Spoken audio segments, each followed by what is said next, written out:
What's going on, everybody? It is Coach Greg Adams back in here with another YouTube live stream. Shout out to the Coach Gang. And that's you. For being in here, being involved, and being active on this YouTube channel. And welcome back to Wednesday's Facts Over Feelings live stream, where we kick the Mickey Ficky facts so we don't give a fucks about your feelings. You in here with the Bruce Wayne of this ish, the King of Kings, the King of Content, and the Speaker of Truth.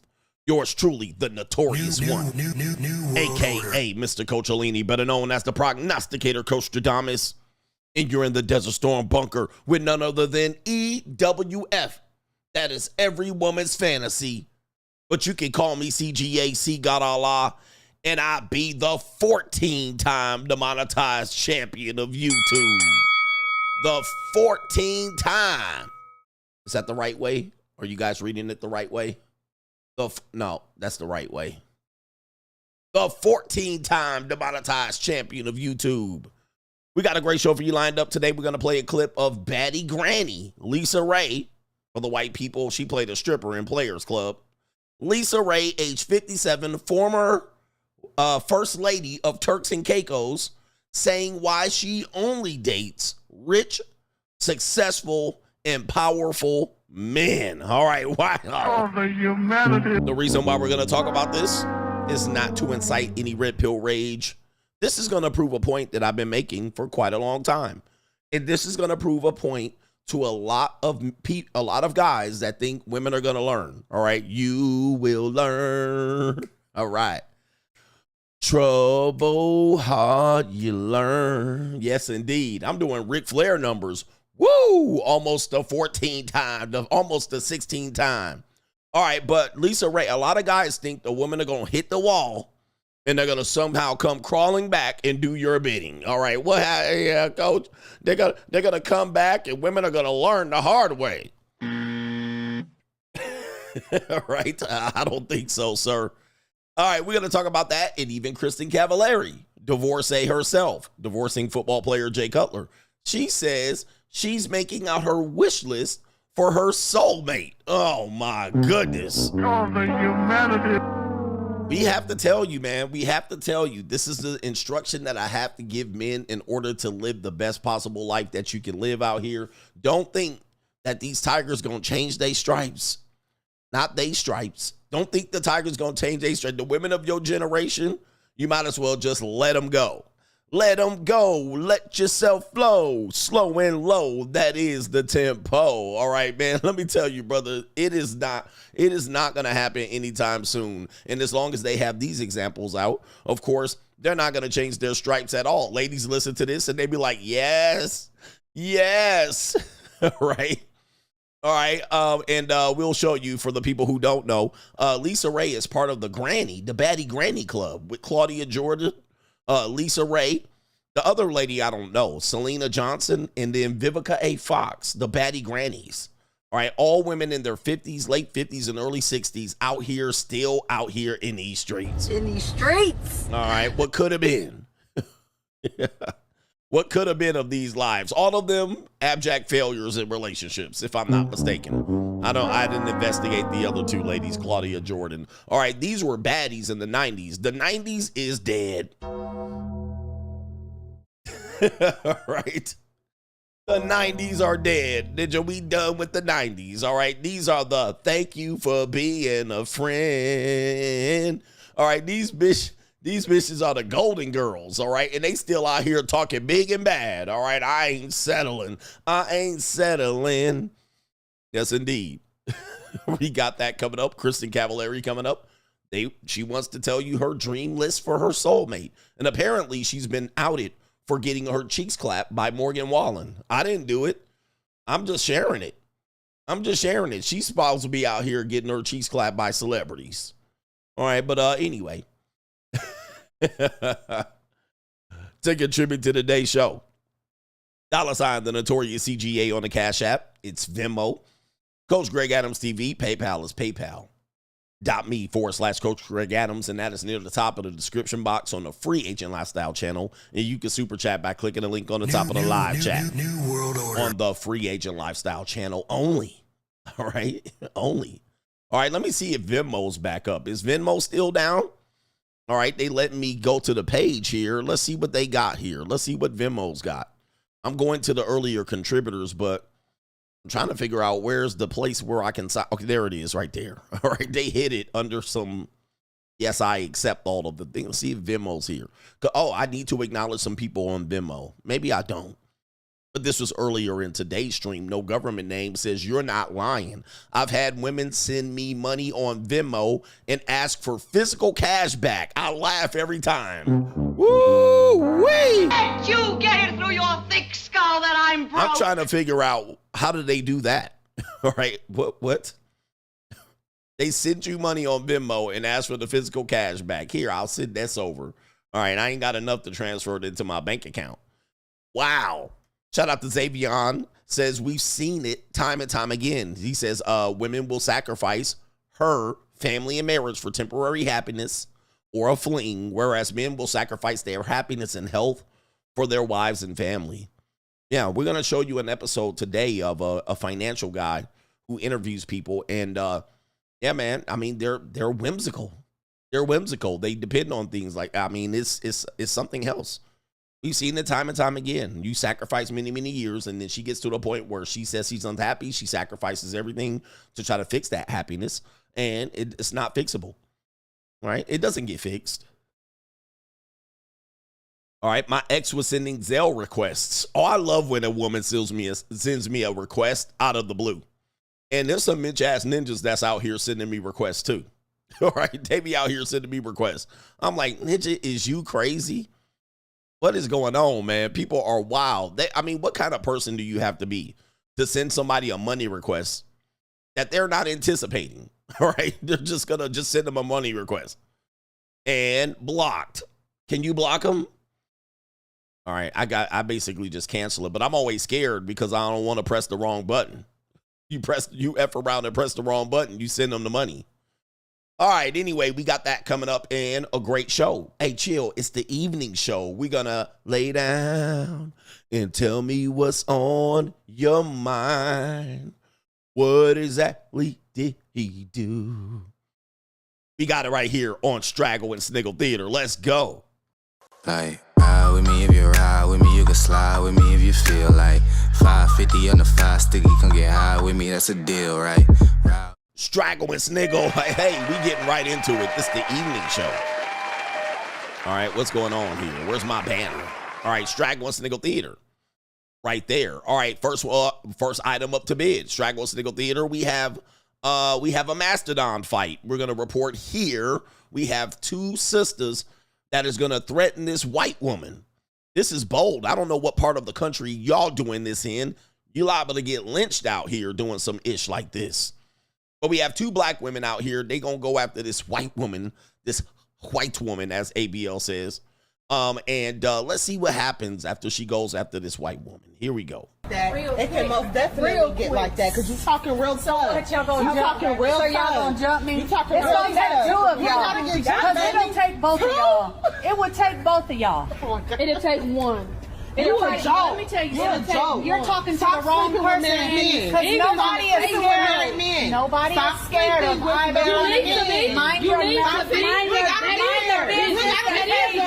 Are you married? You gotta be scared to get Is that your husband? Is that your husband? My cousin's husband isn't chores. That's the problem. Well, you need to turn your if he wanted to marry you, he would. If you care so much about your cousin, y'all need to go take care of him. You just talk too much. If he wants we're about to take care of you, is what we're about to take care of. He can't bring you home and his mama. Girl, find something to do. Real quick. I am. I'm doing Robert. Oh, no. Oh, the humanity. Oh, my goodness. And they said you need to find something to do. She said, I'm doing Robert. Oh, no. Well, I'm going to tell you something for you black folks that don't know this. Never mess with a white woman that has a short haircut.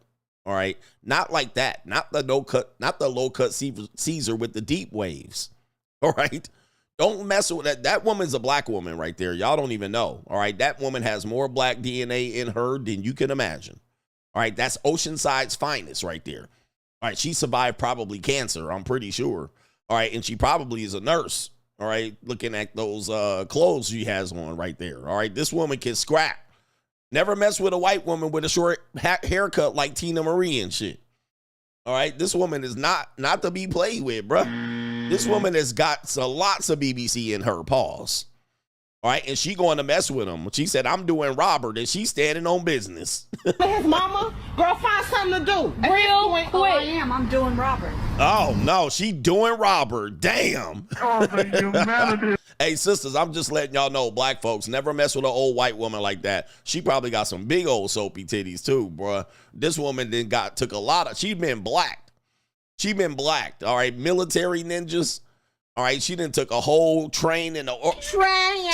Trust me, she knows black people. This one knows black men. All right, and black men like her. You know what I mean? Yeah, they like that. All right, not the low cut. See, and these sisters, they were scared. All right, what happened to them? They was all talking big girl talk. All right, chased them out. Titties coming. Look at these girls right here. Look at these girls. All right, look at these girls right here. They thought they was gonna scare. I'm gonna go scare that white woman. She probably got half black kids. She probably got 4 half black kids. I guarantee you she got black kids. I'm just letting you know, man. This woman got black kids, man. She ain't scared of black people. She raised black kids, at least mulattoes. I'm $100 that she got black kids. All right, I guarantee you she got black kids. All right, for sure. All right, she got black step kids. She probably knows how to braid a black woman's hair. She definitely knows how to braid a black woman's hair, yo, but she ain't playing, bruh. Hey, this ain't the white girl to mess with. She ain't the one. I'm just letting you know, she ain't the one. I've had a couple of these in my life, you know what I mean? Pink areolas and all that. Yeah, Rick James done smashed her. She probably in the Rick James band and shit. All right, that's Oceanside's finest. All right, what do we do? Yep, she got an arm tattoo. She probably was in the military. That's why she lives in Oceanside. Yep. This woman got black kids that play in the NBA. All right, do not mess with her, bro. I don't know why people can't see this, bro. All right, this is not a white woman. Look, she came in there, stepped to him, bro. Not with the Caesar haircut. No, yeah, she raised black kids. She waggling that finger. She waggling that finger right here. I'm talking real. So y'all gonna jump me? Oh, y'all. Oh, she said y'all. All right, yeah. She either a redneck or for sure the BBC pipe queen in her neighborhood. All right, for sure. She take care of the young athletes. The young athletes from the football team, instead of selling candy, they go see Miss Becky. All right, and they call her, hey, Miss Becky. She ain't waggling that finger. Yeah, that's a black woman right there. She done raised some black kids. Oh, she ain't scared at all.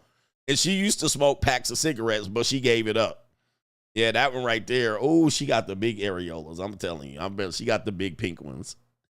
Right? All right, anyway. Yep, she didn't back down from these girls. Like that, because you talking real tough. Y'all gonna jump me? You talking it's real gonna take 2 of You y'all. gotta get jumped, Because baby. it'll take both of y'all. It would take both of y'all. Damn, she said it would take both of y'all. She should have stole on this one right here. She trying to, they scared. All right, they scared of this woman, man, because this woman will lose it. It'll take 1. Oh, no, man, this woman she probably served a prison bid, this one. She probably did a bid. Look at that arm tattoo. This woman has been locked up at least once. She definitely been locked up. Y'all got to know what she doing. She got prison bifocals on, too. Yeah, man, y'all messing with the wrong white woman. I'm telling you, man. This woman will All right, them women scared, bro. Anyway. Straggle and Sniggle Theater. What do we tell you, man? One of the common things that we hear about relationships when it comes to men and women, especially cohabitative marriages situation, is that men don't help with the chores. Men don't help with the kids. This is like the fantasy nightmare of a woman who is thinking about marriage. I don't want to get married because I don't want to be a slave, and he just sits there and I do all the cooking and cleaning and taking care of the babies, and he has to help with the chores. Now, let me just tell you, I don't believe it. This is not normally the case. There are some men like this too. But there are a lot of men, especially science tells us, data tells us, black men, when they're allowed to be fathers, they are actually more in touch and more parental than any other race of men. But in general, men have become more practical and hands-on with the kids and the family in the house. Now, even when they're not doing chore play, they become this. And this is an example. When you become this, you're going to incite jealousy in your spouse, in your wife. You think you're going to get a reward, but what's going to happen is she's going to become jealous of you. I've showed you plenty of skits and clips of this, and a lot of people don't know this. If you can do what she says that she does and you make it look easy, she's going to be mad. She's going to be mad. Meaning that she sits at home and I had to cook and clean and break graham crackers and make chicken noodle, and I had to make tombstone pizza and diner chicken nuggets, and I had to put peanut butter on apples. I had to make apple dapples. She's going to complain that she's doing all this stuff and she needs help. Well, then you're going to step in and you're going to help her, and then you're going to break graham crackers like, you're going to give it to the kid? Is that hard, bitch? All right, it ain't that hard. All right, you want some apples? You're going to cut the apples up, put some peanut butter. All right, you're going to take the kids to the park. All right, and you're going to cook, and with one baby on your hip, and she going to be looking at you mad than the motherfucker. Well, you didn't load the dishwasher. Oh, the dishwasher's clean. Oh. She's going to leave the house. When I leave the house, I know it's going to be disarray. You're going to miss me when I'm gone. She leaves the house. You got the kids. All right, they took a bath. They got their hair combed and pajamas on. Their room is clean, spick and span. She comes back. Everybody just chilling. Okay, she's going to be like, nobody didn't even notice her. Hi, Mom. We're watching a movie. Here's what's going to happen. She's going to be pissed because all these things they complain about, you do it with relative ease. Naturally, they're going to be jealous. And I'm going to tell you from experience, this is the case. They're going to be jealous if you make it look easy. And then they don't have anything to complain about. Oh, but do they? Check out this skit right here by this young lady. She has a skit. This is a skit. It says right here, my boyfriend making my job look easy AF.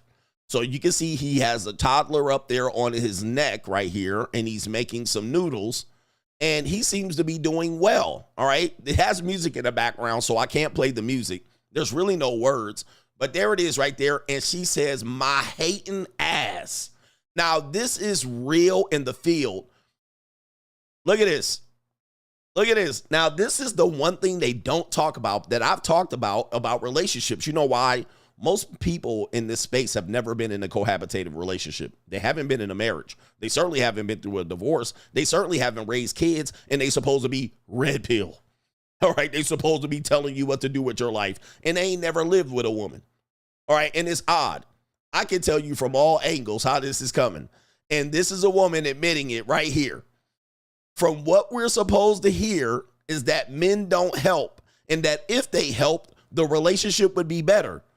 But, gentlemen, as I always say, it's the opposite.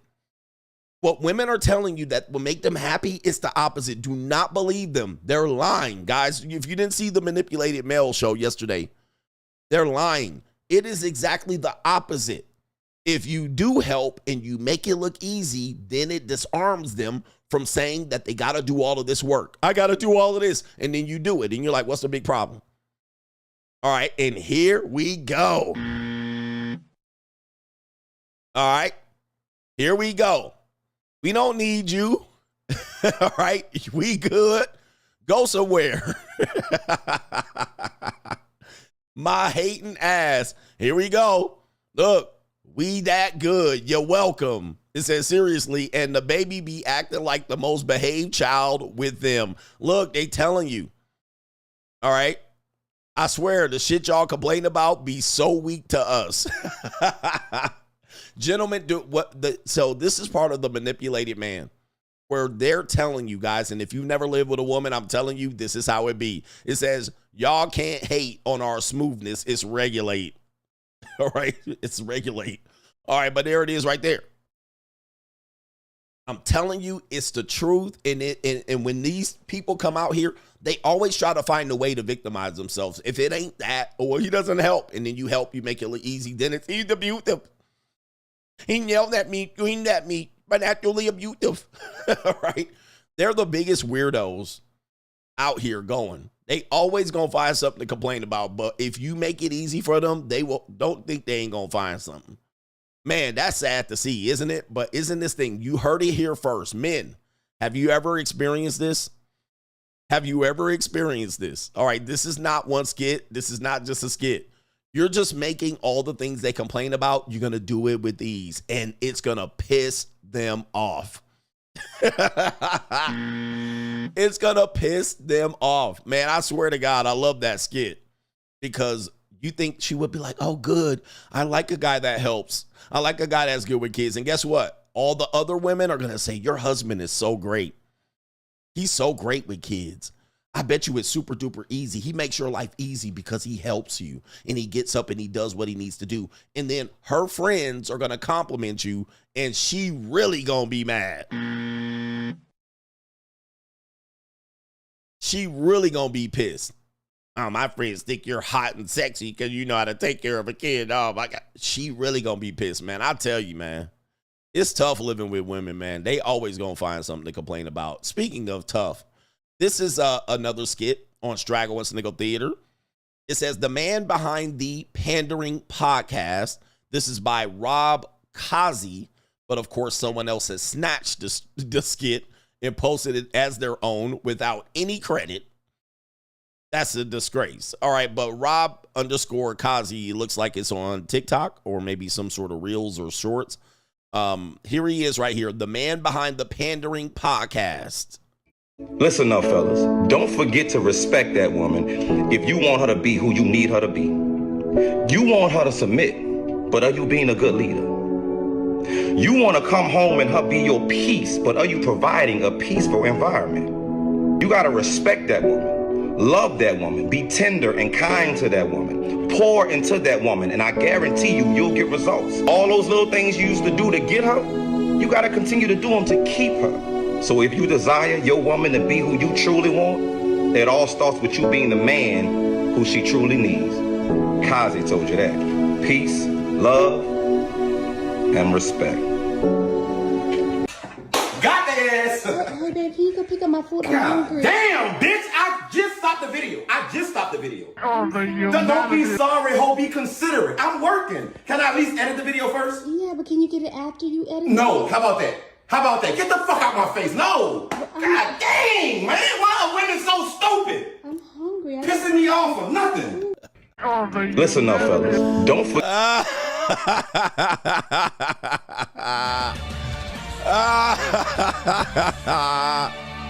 Yes, sir.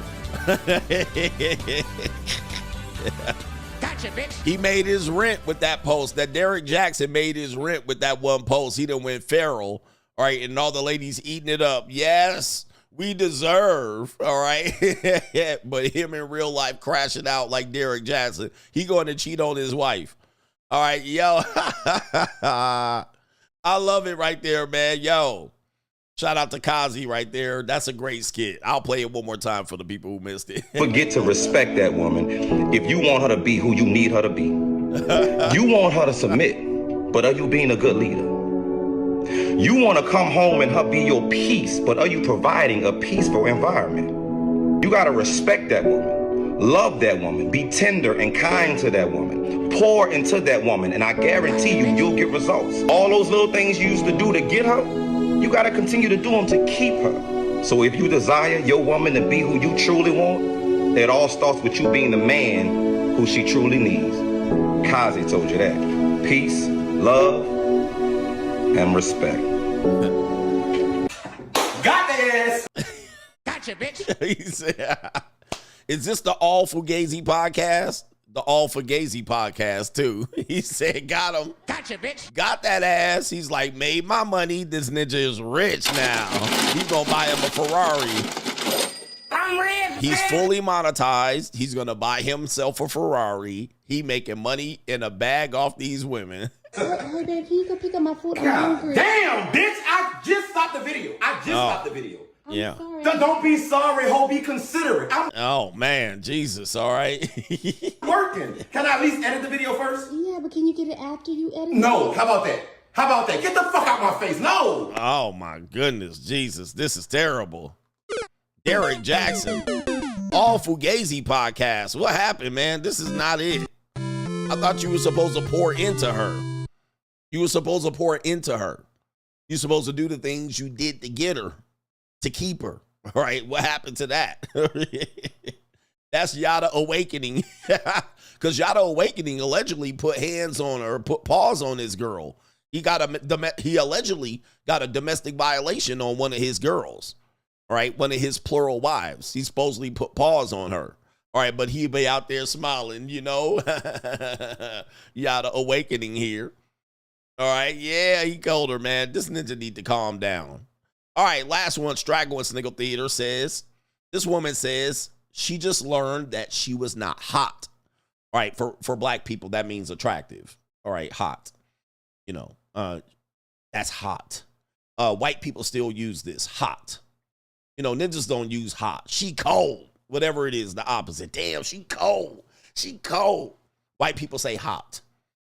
All right, so this woman says, I just learned I wasn't hot. All right, and being hot is important, but as you can see, I mean, damn, a 10 hut. Is that Sergeant Slaughter's daughter? I mean, the iron crimson chin here. I mean, that is a sharp face right there. That is a sharp chin. All right, there we go right here.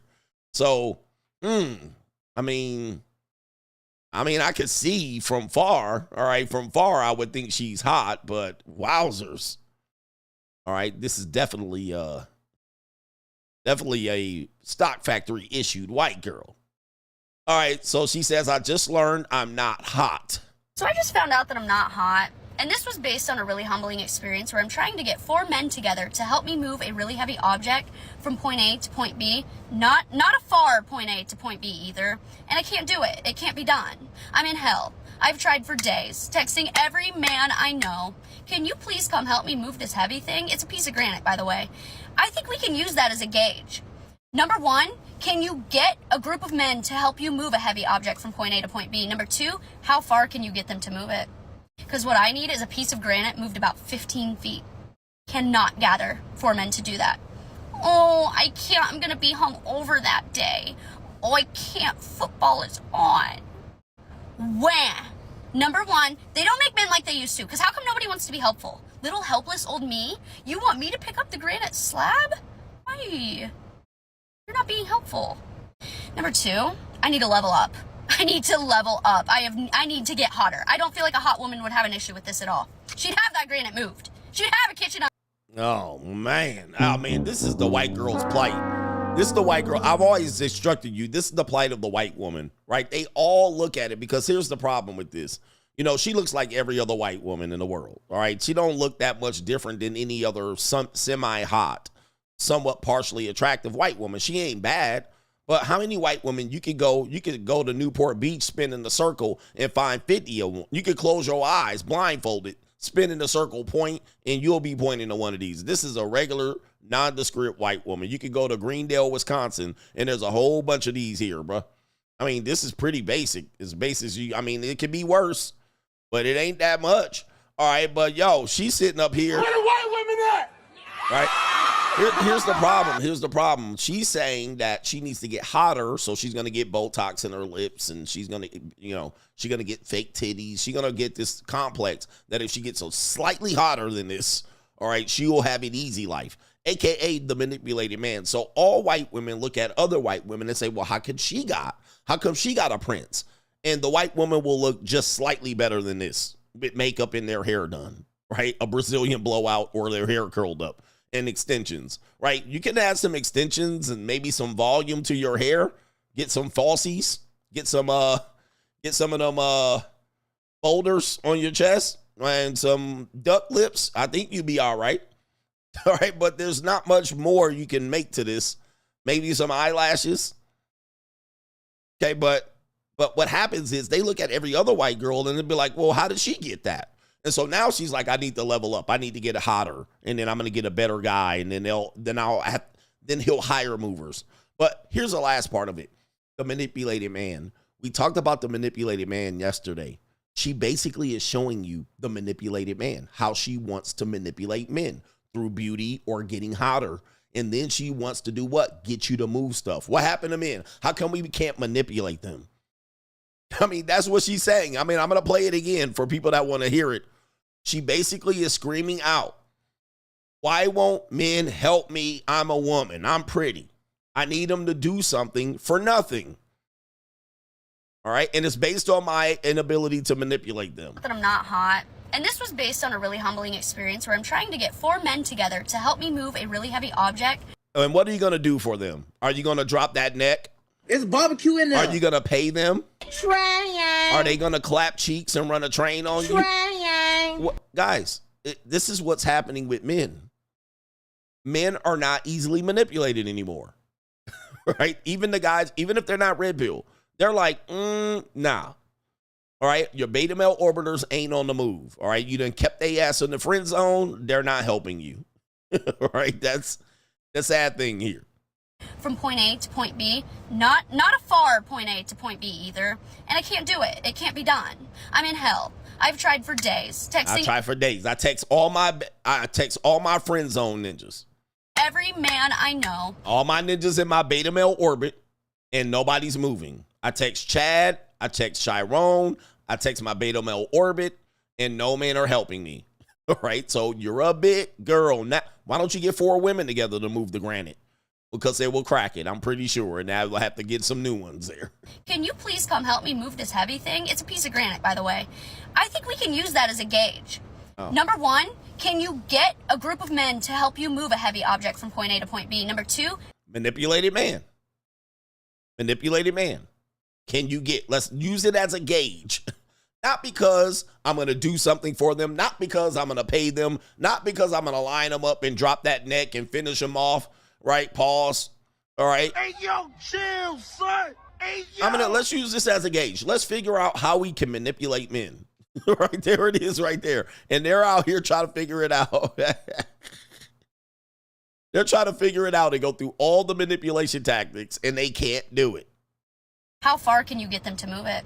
Because what I need is a piece of granite moved about 15 feet. Cannot gather 4 men to do that. Nope. Oh, I can't. I'm going to be hungover that day. Oh, I can't. Football is on. Well, why don't you? There's one thing you can do, ma'am. I'm just letting you know. All right? When I start selling pussy, I don't want to hear it. All right?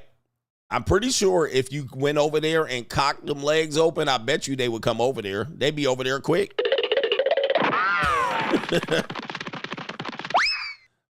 They'd be over there quick. All right, or put some money on it. I mean, I'm just telling you, men ain't trying to do it. Why don't you pay the guys? Why don't you pay some movers? Why don't you pay 6 guys or 4 guys? Why don't you get 6 women? All right, but where all the equality at? Number 1, they don't make men like they used to. Because how come nobody wants to be helpful? How come we can't manipulate you? Look, little old me. Oh, somebody said you can call the bear. Why don't you call the bear to move you, right? Nathaniel said, why don't you call the bear? Remember, y'all was choosing the bear? A bear will come do it. They don't want to choose the bear. Yep, you can go get Hector at Home Depot. There's a lot of things you can do, but you got to pay Hector. And Hector might put hands on hips. All right, you know, man, Hector going to be looking from the side going, Hector loves white women. All right, Hector loves white women. All right, he never have him a white woman, but he wants one. All right, that's his dream one day to get a flatback white woman. All right, and they be out there helpful. You ever see Hector become the biggest simp? Is when a white woman picks up a whole group of them from Home Depot. Them niggas be the biggest simps of all time. All right, they will simp for that flatback white woman because they never will have one. You know what I mean? They're never gonna have one give it up willingly. All right, but Hector, nobody will simp harder than Mexicans with a flatback white woman. All right, I'm just letting you know. Where the white women at?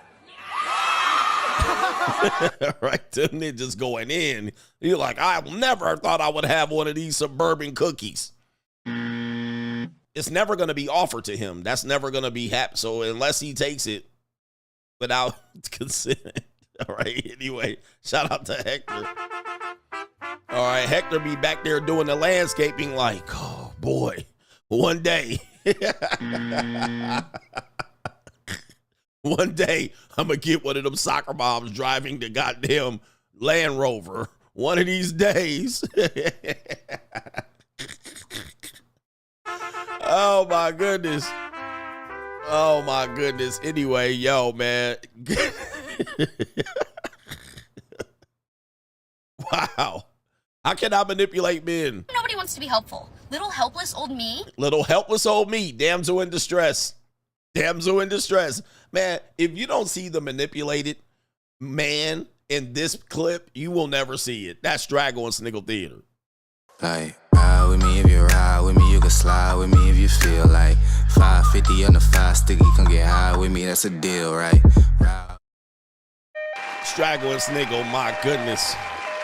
Coming up next is the evil world we live in. Let me jump into it. Should I jump into it or should I pause for any super chats right there? And they could ask the bear. They don't want to ask the bear. Shout out to our brother here. It is Brown Sugar, babe. Our brother here, Mr. Rodriguez, Brown Sugar in the building. Shout out to you, Bill. We'll call you Bill.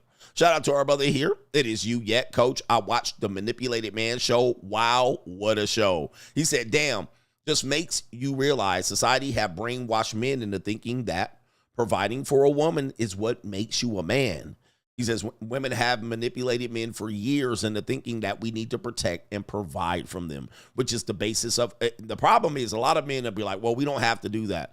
But that's easy for us to say. Tell the ladies, right? That's going to be the problem. We can come together and say we can either choose to do this or not, but we can all decide that it's anti what we want to do. We can decide that it's for us, but you got to talk to the women. The women believe widow old me, all right? Be helpful. Little helpless old me. They look right here.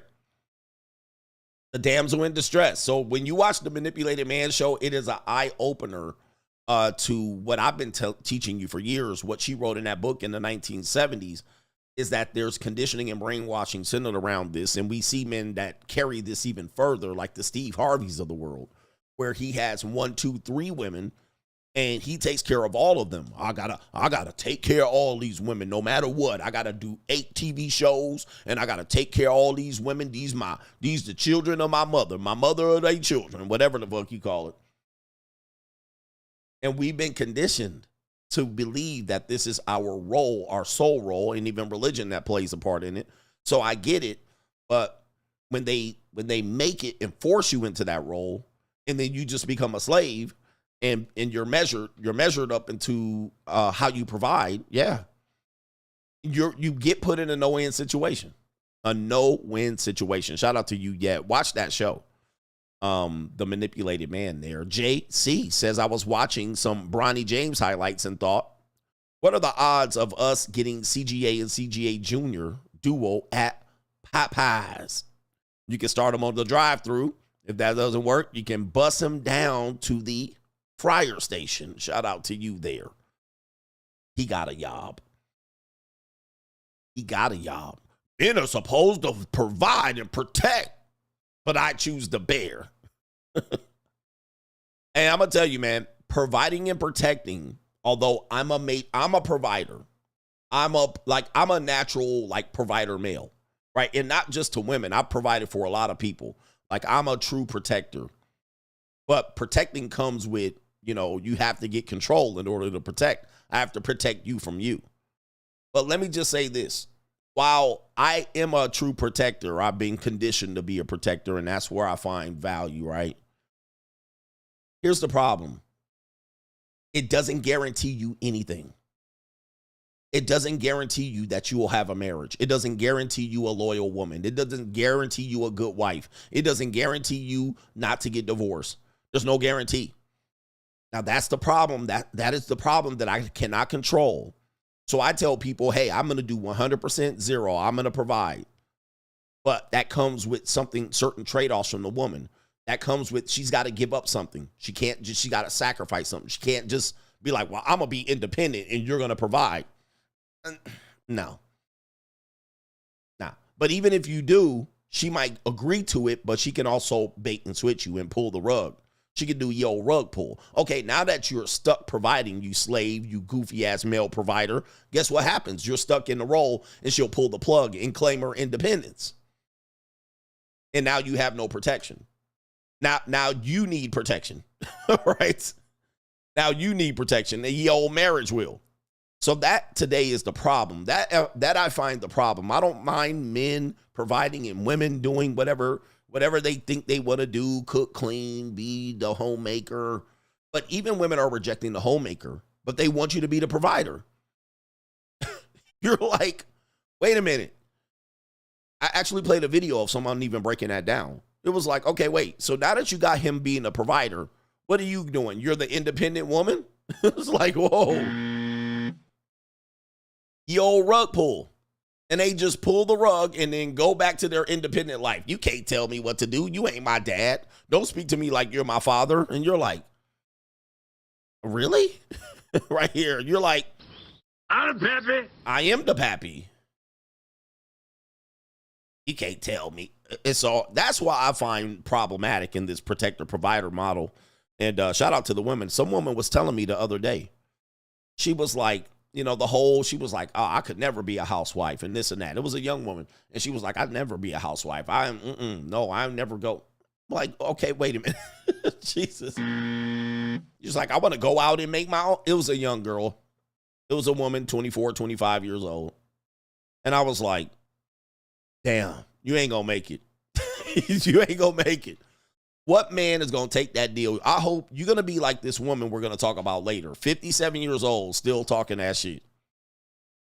Like, goodness gracious. It is tough out here. But anyway, if you choose to be a provider male, my position is that comes with a whole bunch of benefits that she has to relinquish. If she doesn't want to relinquish him, let her freeze. Let her freeze, bruh. Man, you owe them nothing, brothers. You owe men and women nothing. All right, women deserve an opportunity. They've been oppressed. Man, hell no. Shout out to our brother here. It is Cordero. He says, hey, coach, tell the blonde to ask the bear for help. Yep, where's the bear at? We choose the bear. But of course, they need something. This is going to be our everlasting position in life, where women want their independence. And they want to get rid of you, but when they need you, you supposed to just come running. All right, we need men. All right, come here, hop to it. And then when they're done with you, okay, skedaddle. All right, and then they do it, and they're like, I did it myself. All right, you're like, what? I did it all by myself, standing in front of I want to say there was a video of a woman that did that. Like there was a video of her, all these men helped her and she was standing in front of it. I did it all by myself. Oh my goodness. Oh man, it's tough, isn't it, ladies? Ladies, where y'all at? They quiet. There's about 40 women in here not talking. Ladies, talk. Say something to daddy. All right, come on, man. Okay, daddy. Say something to daddy. Shout out to Boss Method. He says, you took me out with the Apple Dapple line. Shout out to the Apple Dapple. Yo, if you have kids, you know. Apple Dapple. I be making Apple Dapples all day for fall, whatever they got. We've been making cinnamon tea and Apple Dapples. I'm tired. All right. I got caramel all in my fingers. Ladies, they be complaining. All right, complaining, bro. And the more you simp for them, the more they complain. I'm going to just tell you that, brothers. Never fix it. Maryland guy says, XXs are always asking men to move heavy shit. He says, every time at work, when we get printer paper, they always ask me to put that ish away. I know, man. Sad reality. Sad reality. Printer paper, you got to turn over the little water thing. Right, the water jug. Oh, the water jug's in. Oh, I got my back. Can you help me, Mr. Black Man? Hi, Mr. Negro. I never talked to you. You're a rapist and a sexual harasser. Watch out for you. I think you're a predator. I choose the bear. But can you turn the water pitcher over? I always spill it. Oh, they got a lot of printer paper. We got to put it all the way on the top. Can you help us, please? Pretty please? Please. They be doing the Roger Rabbit. Please. Please. And then you do it and they forget that y'all. Hi, thank you, Mr. Negro. Go away. Go away, you predator. All right. I wish we had a bear here to do it. We have to get Mr. Negro to do it. All right. That's how they do you. Now, when you get Hector in there, he be cleaning, he be mopping the floor and shit. He be like looking. He like, damn, I wish I could get me one of these white women right here. And they be like, Hector, come here. Hector be like, reporting for duty. You know, he like a 50-year-old Mexican, ain't never touched a white woman in his life. He has never touched a white woman in his life. His whole entire dream before he dies of a messed up liver is to put his hands on some white woman's hips. And he wants this. And so Hector be out there mopping the floor outside. Hector, can you come inside and put up the paper, the printer paper? Hector be like, si, senora. All right, here we go right here. All right, Hector be doing it good too. He be like, see? He think he gonna get some white peace leave. He ain't gonna get a damn thing. He gonna be in his work van looking at some white girl prawn, trying to figure it out. Shout out to all right. Oh, see, La Rubia. He be out there, El Simple Hector. Right. Look at the Latino brothers. It's like, why is it our day, brother? It was yesterday was our day. All right. Hector turned his life around. He used to be a criminal, but now he's a janitor. All right. And he loves when the white women ask him for help. Jorge, Mr. Jorge. Mr. Jorge. All right, man. What a world to hear. All right. He gonna chop, chop, chop, chop. Anything you say, La Rubia.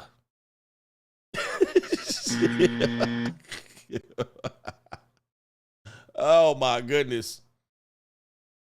Yo, shout out to our brother Brandon Beach. Just touched down in Las Vegas for F1 weekend. He says, what Popeyes you working at, my ninja? He said, your boy need a chicken sandwich with the Coach Gang discount. Shout out to you, man. Have fun out here. You might see me out there. You might see me out there, Ninja. I might be moving and grooving around them spaces for sure. All right. Shout out to our brother here. Big Boy says, Coach, do you believe with the advances of AI, we will become a socialist country? If God willing, right here, God willing, absolutely. That's what they want. And when I say they, you know who I'm talking about. New world order. All right. They want that for sure. Yes, we're going to be in trouble, man. I'm telling you, man. Lots of people, and again, and people that think I'm lying. Now, I'm going to try to not be in trouble, but Ninja, I'm day to day here at this particular point. I'm day to day. YouTube then demonetized 2 of my channels and overnight. Ain't no telling at this point, like Jack told Helen. All right, but I'm trying to survive or I'm going to be at Popeyes. But most people about to get put out. Even the makers of the AI has pretty much told you that y'all about to be put out. Y'all about to be put out. All right, there's nothing they can do. There's nothing they can do. Sam Altman then tried to warn y'all. What's the ninja name? Elon Musk. Let me see here. Elon Musk. I did a show on it. They said y'all in trouble. Y'all's in trouble. All right, there it is right there. Sam Altman right there backed the largest UBI study. Right there, OpenAI, Sam Altman. There's some people about to be fucked up, all right, in 5 years. So I hope it ain't you, man. I hope it ain't you.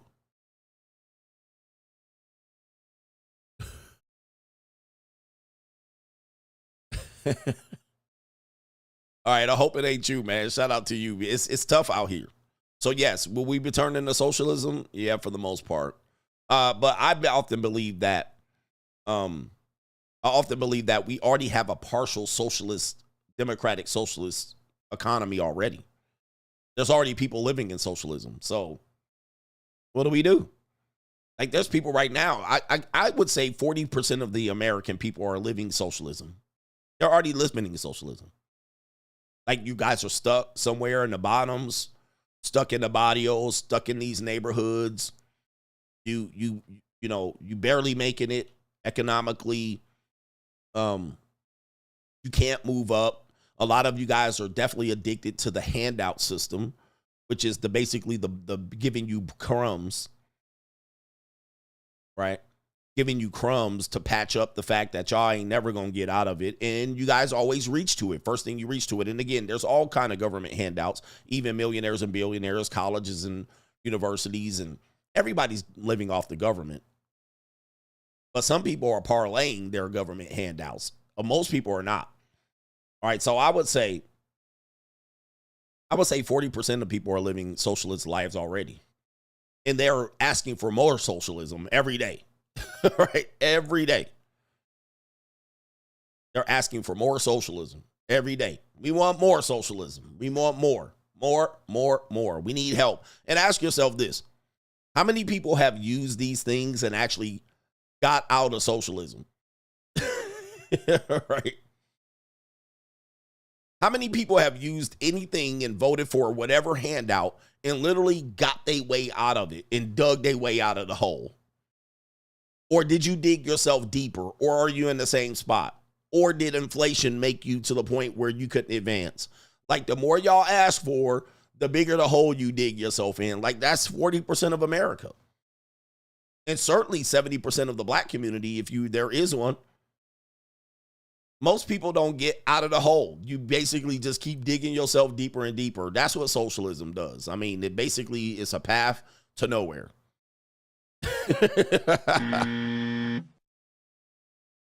So anyway, it should be interesting times. It's an evil world we live in. But yes, most people are living socialism right now. And then American women, right? With this whole thing about deleting their kids and Planned Parenthood and y'all need to pay. How about women selling Poonany on the open marketplace and still be broke? I had to school a guy on locals. Give me a second here. I had to school a guy on local. Press 1. Press 1 if you were on locals this Sunday. Shout out to y'all. This is my commercial time.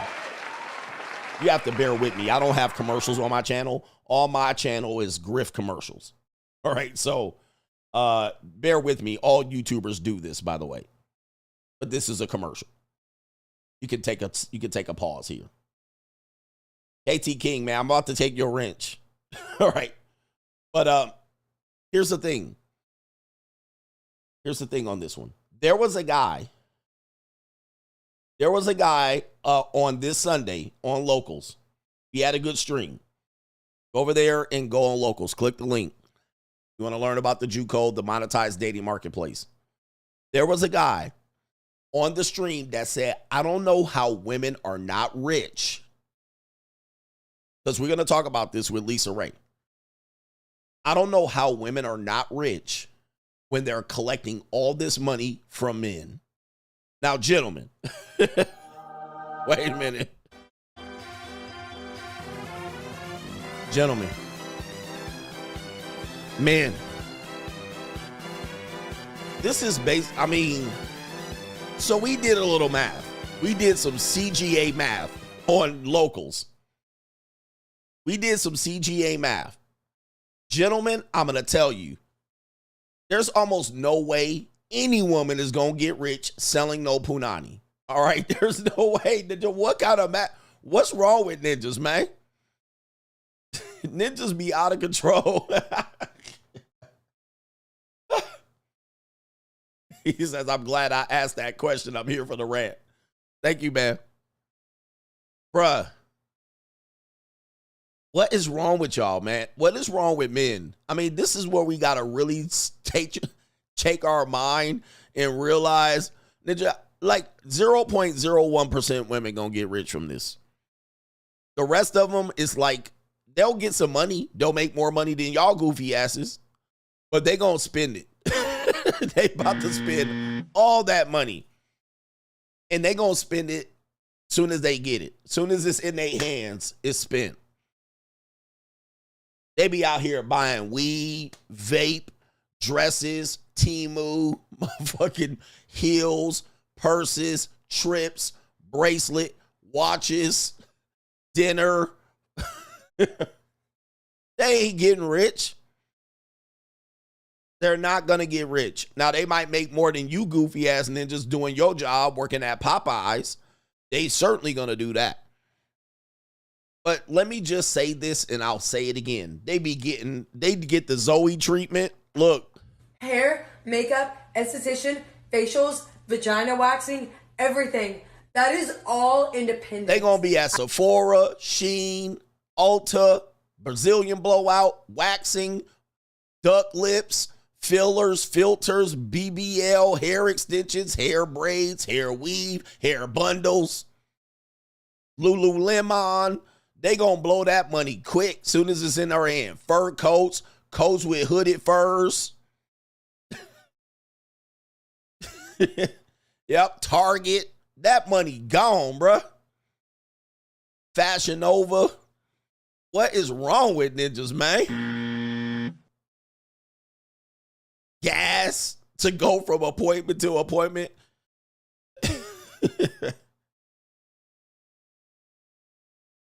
He said they weed bill alone is $400 a month. Tell them. D-Rich, tell these guys. Their weed bill alone is $400 a month. They spending $400 easy on weed, on marijuana. And they going to get steak and dinners and Brazilian blowouts, vagina waxing, laser vagina hair, lasering off the armpit hair. Brothers, car payment, $1,000, Mercedes C-Class, Victoria Secretion, bundles, and they ain't invested a dime. That money gone. I don't care how much you give it. It's gone. Rent, they still gonna be behind. Dog food, pet food, cat food, lizard food. All right. Bearded dragon food, eyelashes, shit. Ugg boots, mental headband. That money gone, bruh. They ain't getting rich. I don't care if they got a job and they doing that. They are not gonna get rich. So stop. All right, you guys, man, you guys really have no clue about women. I'm here to tell you, man. He said dookie hole bleaching, all that. Amazon packages at the door.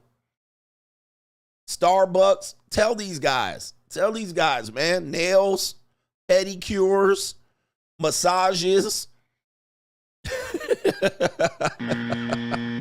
wine.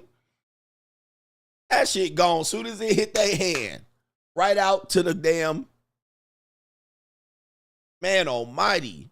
Man almighty. Man, and look, they have to do that stuff because this is how they stay relevant. This is how they find other men to support them.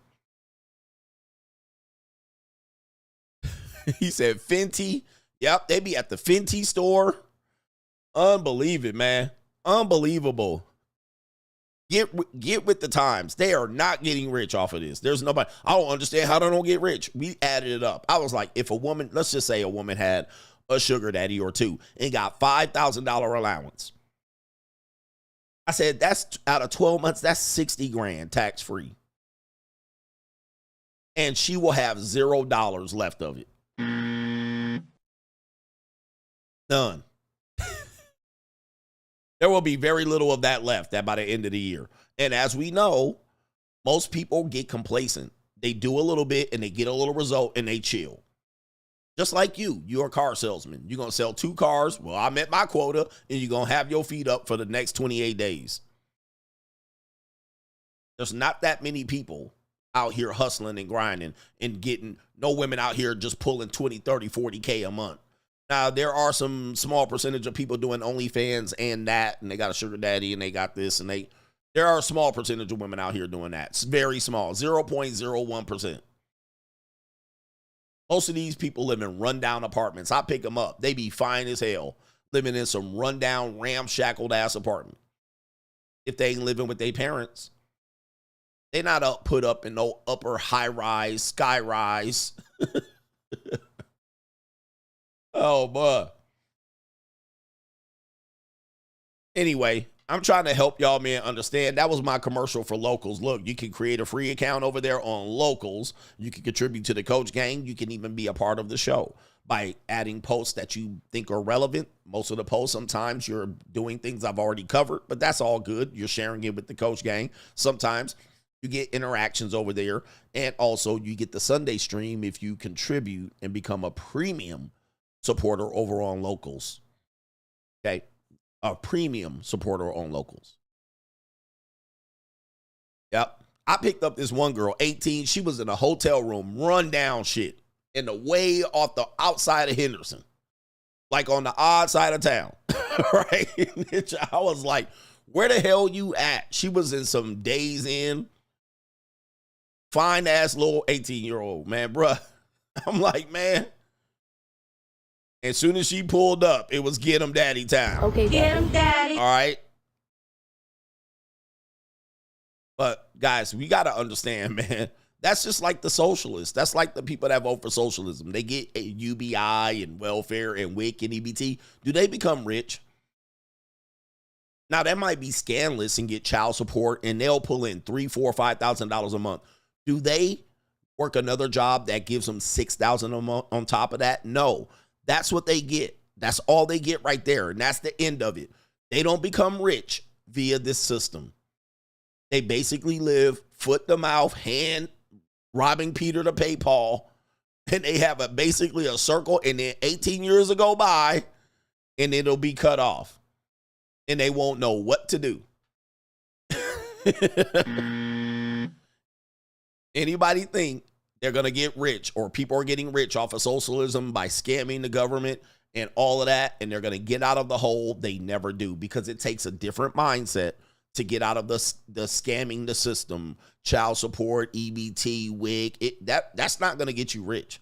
You got to dig yourself out of the hole and be self-sufficient, right? And use the system to benefit you. But if you just scamming, you're either going to go to jail or you're going to be right back in the same spot. None of these people are getting rich, and they're not going to improve their situation doing Section 8. How many people do Section 8 vouchers, or they do rent assistant, and their rent is literally $200 a month, and they still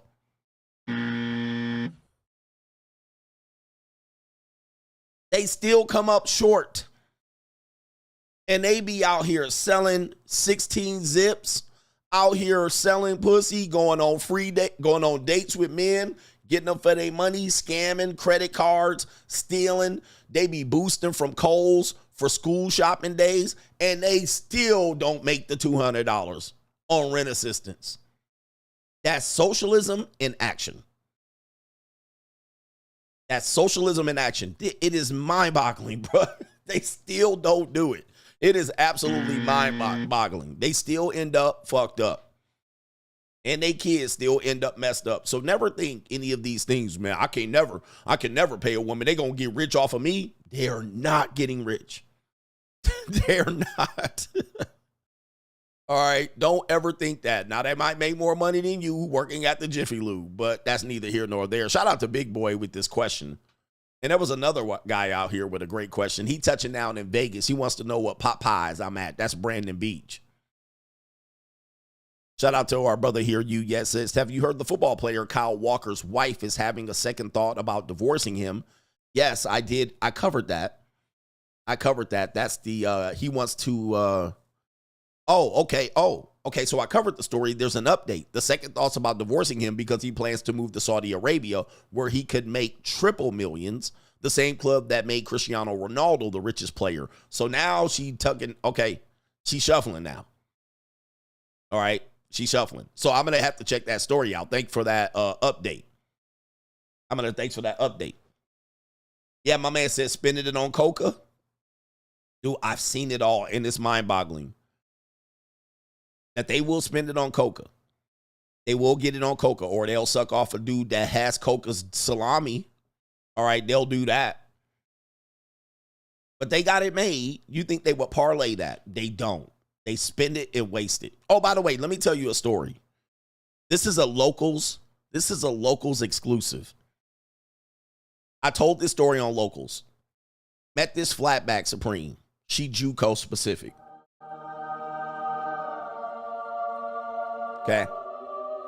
She told me, and again, I'm one of these guys that women tell me stories. I don't know what it is. Ladies like to talk to me. They like to tell me stories, and sometimes it's their deepest, darkest secrets. All right, it's stuff that would blow your mind.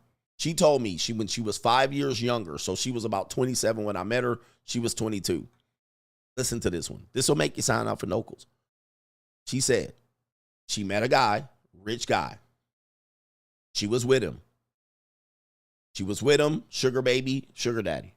She said, and mind you, no, I won't tell you this until later. She said that this guy gave her $50,000. Now, it wasn't up front. It wasn't like when they first met, but they were together for a period of time. He gave her $50,000.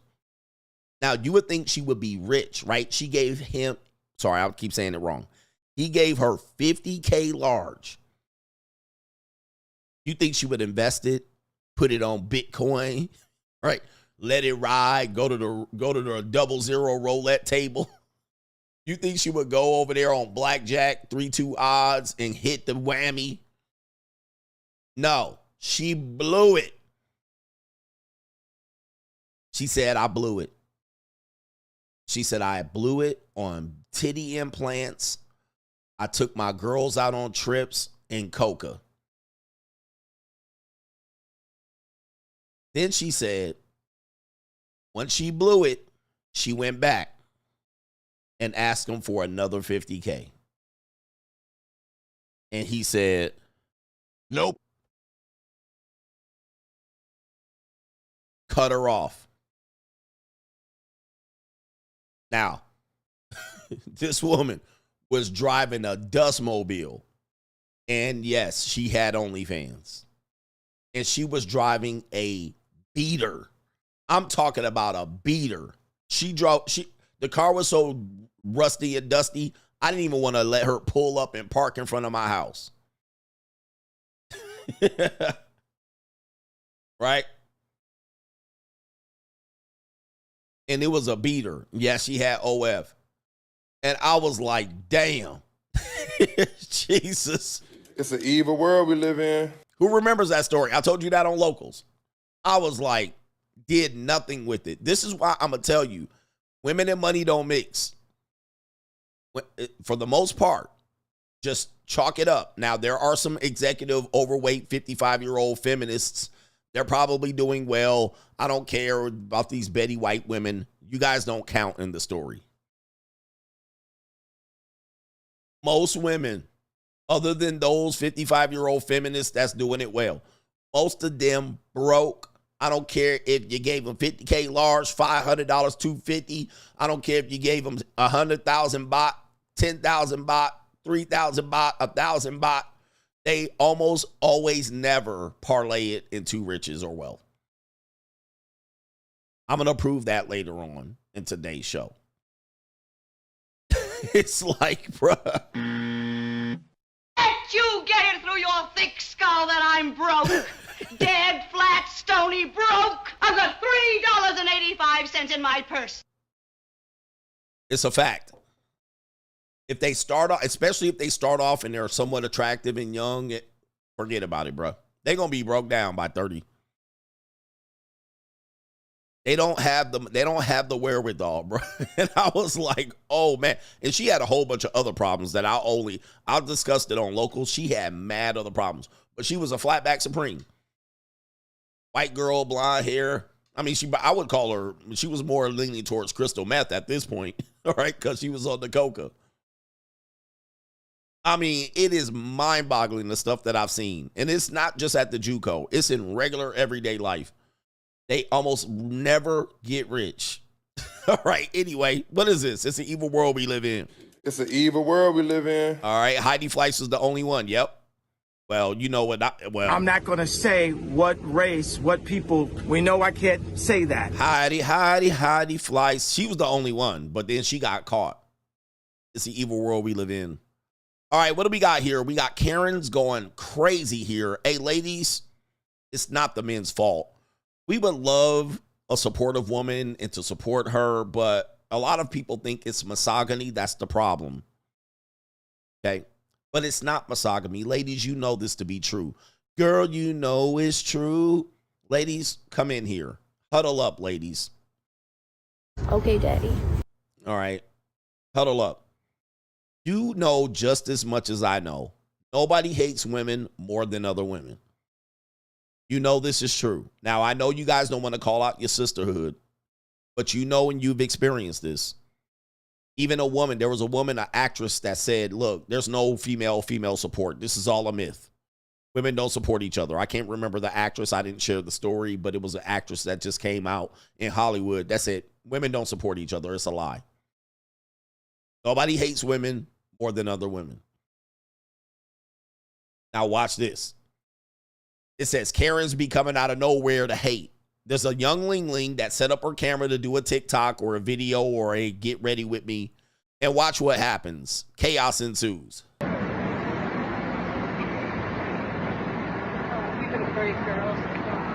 Shut the fuck up.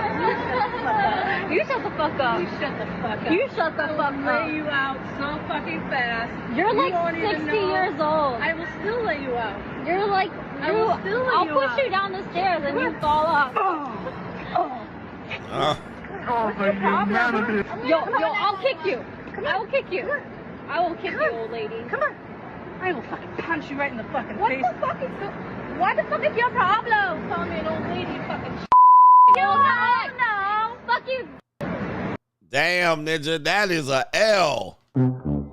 Now, ladies, I'm going to ask you, have you found any men to do these despicable things to you? I know you're going to choose the bear, but have you had men hate on you like that? Versus, have you had women hate on you like that? You guys said Sydney Sweeney. Yeah, that was the young lady that said, Sydney Sweeney said, there's no woman on woman support. It's a lie. Women hate each other in this industry. It's cutthroat. But this young Ling tried to do her thing, and that big Karen, that mastodon Karen, who has passed her prime, and this young piece of calico right here, it ain't even Thursday, but I see something I want to put some hands on. What kind of fuck you give me? All right, I got this, baby. Look at this right here. All right, hold on for a second. It ain't Thursday. Tomorrow, Thursday. Hello. Yes. I like to get dominated. Yeah, look at her. Look at her. I cook, I suck, I shut the fuck up. Hello. Okay, that's tomorrow. Okay, I'll stop. All right, but I'm going to just want to see her. Wait a minute. I'm going to just say it right here. Just like here, like. American people ain't kind of fuck. Yeah, I got you out here. What kind of fuck you give me? I got you, baby. Yeah, you know I got you. I like to get dominated. Yeah, me too. Well, I want to dominate you. I cook, I suck, I shut the fuck up. All right, yes, I got her. Okay. It's not Thursday. That's tomorrow, y'all. But there's this little Ling right here. And of course, these women are children. But this whole woman out here got some hate for her. All right? Hate.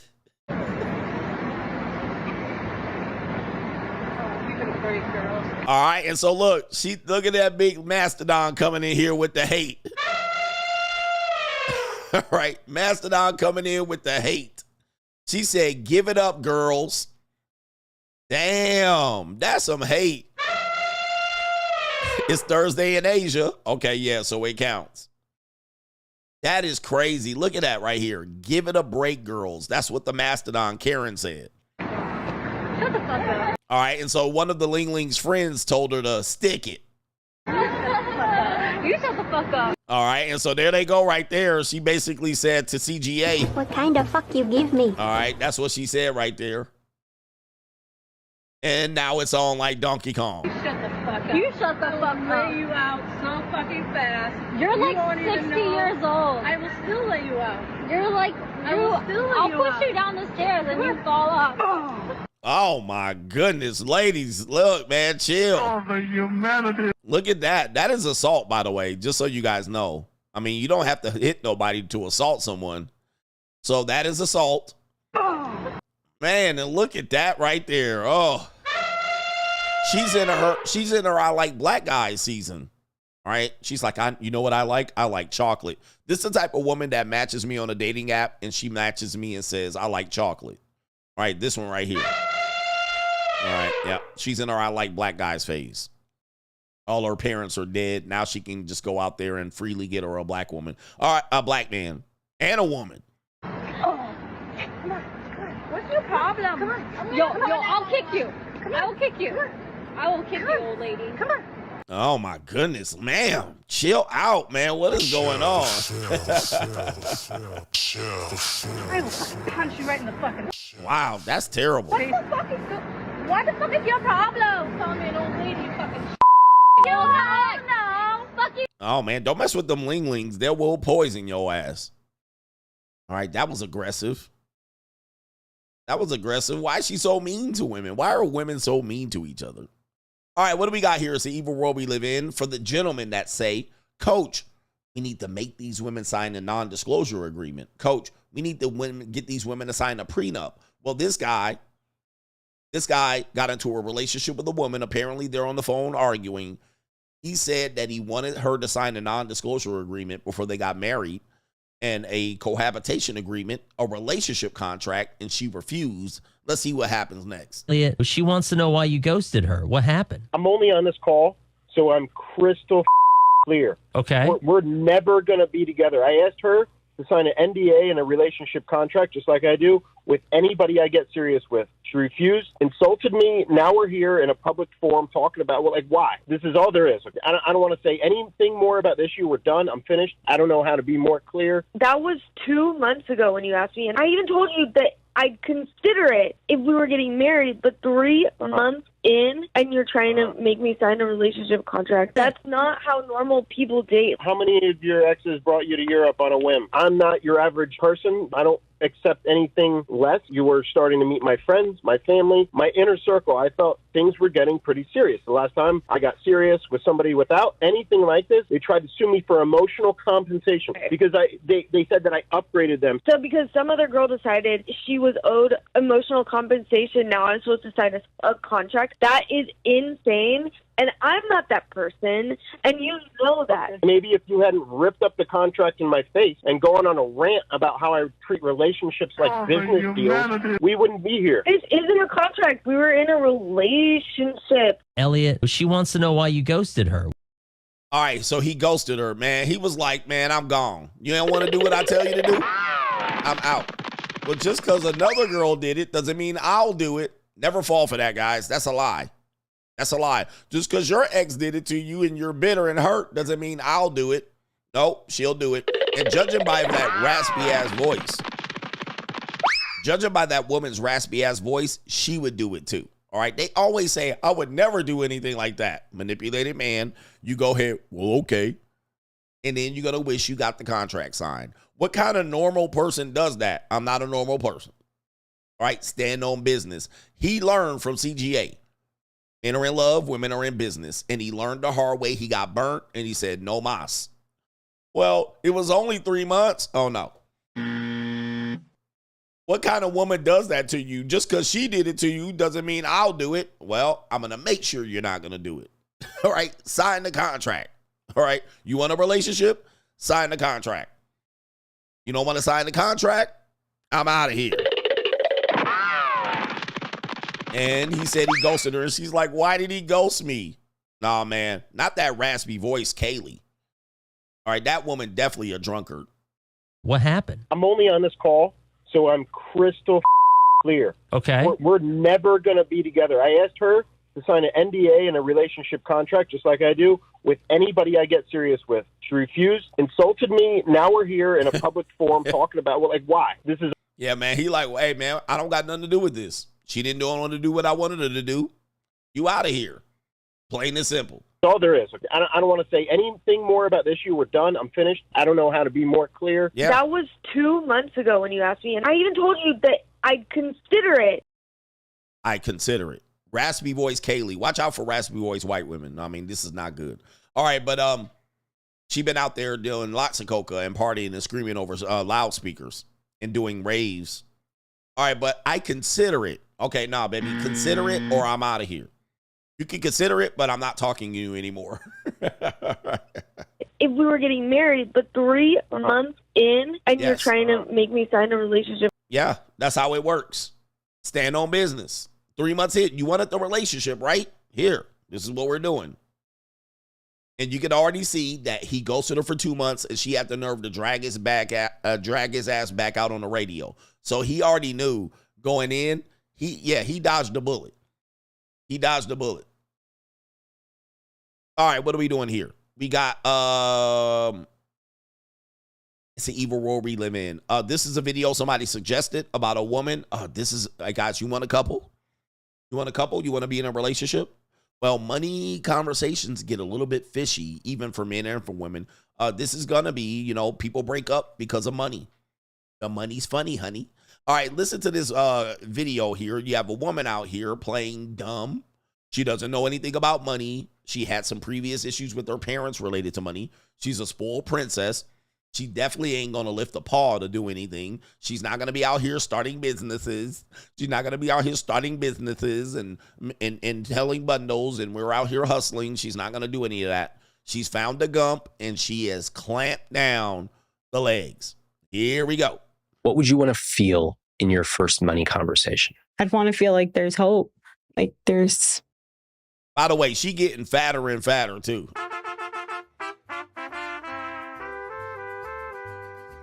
a chance that there is a way out of it. Okay. Let's start by each of you sharing one way that this conversation about money is going to be positive. I would start it by saying that I'm sorry for the past and that I want to maybe set out like a payment plan or for the money I owe him first off, because I feel like that one is like a huge factor on me. She ain't paying a damn thing back, bro. Hey, any woman that comes to you and wants a payment plan to pay you back money, just forget the money. Just forget it, bro. That money is good as gone. Right? That's a false promise. They ain't never gonna pay you that money back. All right, it's just what it is. Can I have a payment plan? Guys, I don't care if this is your girlfriend or you run a business. Do not set up a payment plan with a woman. That shit is not gonna get paid back. All right, that's just that. 2. Why is this conversation going to be good? Because I'm being honest about my numbers. This conversation's going to be good because we're finally communicating about our debt. Okay. Next, how do you each feel about money today? I feel really bad about money today. I feel pretty confident about money, just in a sense of how to manage it. And oh man, see, this is, man, gentlemen, this man could be a millionaire if he ditched this broad. If he ditched this broad, he could be a millionaire. This woman gonna sink this man. She gonna sink him. She has no intentions of correcting her bad behaviors and her bad habits. She has no intentions of learning about money. She ain't gonna pay you back. And you're gonna throw this is a black hole right here. And a lot of guys, you guys are beta males, and for some reason, the manipulated man, you turn to provider mode and you think you can fix her. I can fix her. This man could be a millionaire, and he tap dancing around this average 4 gordita. This woman gonna gain 100 pounds in the next 5 years. And if you impregnate her, you fucked. If you impregnate this woman, you're done. Her parents probably already got rid of her. Her parents already got rid of her, and her parents are lucky to have you because you saving the parents a whole lot of money. She already stole money from her parents. And all for this. This average, again, we always tell you, the red pill, you get your worst manipulation from average women. And this is a woman, you can have a whole Mexican Chiquita hottie standing next to you and giving her $500 a week. Or you can have this, hemorrhaging hundreds of thousands of dollars. You're going to hemorrhage over the life of your marriage, hundreds of thousands of dollars on that. A future gordita. And you can have a nice, fine piece of calico giving her $2,000-$3,000 a month, fixing her mind and examining her effects. All right, but you won't do it. I don't pay for peace leave. Okay. You about to pay for this? Yeah.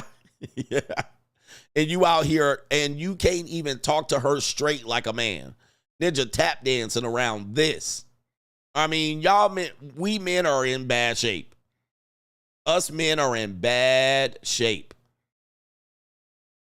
We don't see it. I know we're blinded by love, romance, or loyal. I don't know what we're blinded by, but this is bad. Make sure you pay your bills first, and then whatever's left over, be safe. How about the two of you? You feel bad. You feel good. Any connection about how you feel about potentially your money together? We can come up with a plan for me to be able to get out of this so you're more comfortable and I'm more comfortable and we can save for our future. Oh. I feel that it's definitely scary to see that number. But like you said, we can create a plan and, you know, just be really disciplined with what we're spending on. Gentlemen, dude, I'm telling you, I'm here to tell you, most men are ill-equipped to deal with the women in their age group. You're ill-equipped. You don't have the leverage. You don't have the mindset. This is why there's traditionally been age gaps between men and women. Because this woman, I don't know what she put on this ninja. I don't know where he comes from, where he thinks he needs to do this. He can't shake this woman. And he's tap dancing. He can't hold. There's no masculine frame. And she just saying a whole bunch of nothing. Hot air. I don't know if it's somebody who raised him that way, if he's thinking that he came from a traditional household and he's got her out here, but he done. He cooked. This man is going to lose lots of money here. And I don't know if he thinks he's lucky to have her. I have no idea. But this is a lazy bump on the log. This woman is dead weight. He ate her spaghetti. She put a root on him. This woman is dead weight. The sooner you realize it, the better. And I think this guy right here, Ramit, is that his name? Yeah, fair use. He even knows. And sometimes you're blinded by love. You're blinded by love. But not for that stinking Poonany. Not saying we can't have fun, but really just be mindful of going to Target or needing something from Amazon. Oh, things like that. How do you want it to feel about money? I want to feel confident. Not like I'm in jail all the time. What? Like I want to feel free. I would agree with that. I'd want to feel like it's not holding us back from anything. I have to admit I'm surprised by that last one. Because right now, Michelle, you seem pretty free to me. Spend on the things you want. Where's the jail? The one I guess I put myself in. Yeah. So isn't that the worst of all worlds? You feel constrained. You're actually just spending more than you make. You just feel bad. Yeah. In a way, it seems like you almost thrive on feeling bad. You use the word. No, that's manipulation. That's manipulation. She's probably not mentally. I think she used the mental. She had mental health issues. She used that card. She just lazy. She's lazy. All right. She's not going to help, bro. And if you impregnate her and make her a stay-at-home mom, she going to be the worst stay-at-home mom in history. She just going to blow up like the Goodyear blimp. Dwell earlier. You know, it's caused me to dwell.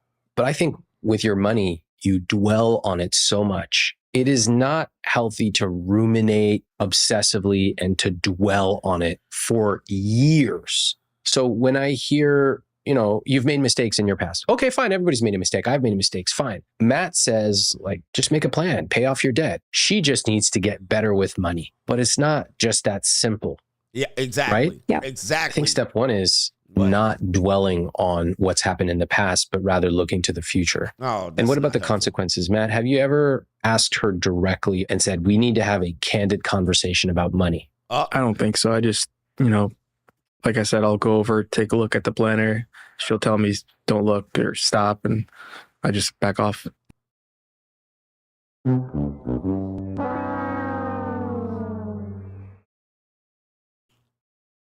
Guys, I'm telling you, This is, I know you guys hear these men are abusive, controlling, and this and that. Dude, I'm telling you, these are marriages. These are the marriages that people claim are successful. And you know how many marriages are like this? Too many to count. I can't even tell you. But a lot of men are married just like this, okay? And that's you. No masculine frame, nothing. And Ramit can't even scream at this woman, but he kind of told her she useless. He kind of ran on a roundabout way. He tried to use two little phrases to say, nah, bitch, you useless. But he cooked. That man is a cooked ninja. These are what these bitches out here. And that's What you. about love? And this is going to be the demise of their marriage. It ain't going to be love. It's going to be this. They're already cooked already. And she already committed serious felonies against this ninja. Okay? She committed felonies, robbed this ninja. Robbed her parents. And now mental health. And I don't know what I'm going to do. I'm going to learn about money. I'll get better. No, she won't. It's evil, man. It's evil out here. It's an evil world we live in. And she going to continue to rob this ninja blind. I don't pay, coach. I don't pay. It feels very childlike. The whole dynamic of like, let me peek. It's like two kids in junior high looking at each other and like, no, don't look. You're in your 30s. You're talking about potentially marriage and kids. This doesn't make sense to me as an adult. What do you think, Matt? She just didn't want to tell me, and I never went through with asking more questions to avoid arguments. Because if you argue, it means what? Just more fighting. But we could like be done. Yeah. More arguing means no peace leave. Let me just tell you what happens. More arguing equals no sex. And this ninja has selected this woman because he's a monogamous. I can't be out here being promiscuous, coach. I can't be out here poly. So he wants to fuck one woman. And he can't be out here in these streets. He don't want to pay for peace leave. And this ninja about to get robbed blind. And he don't want to confront this woman who is making this ninja miss his millionaire calling. And she don't give a rat's ass.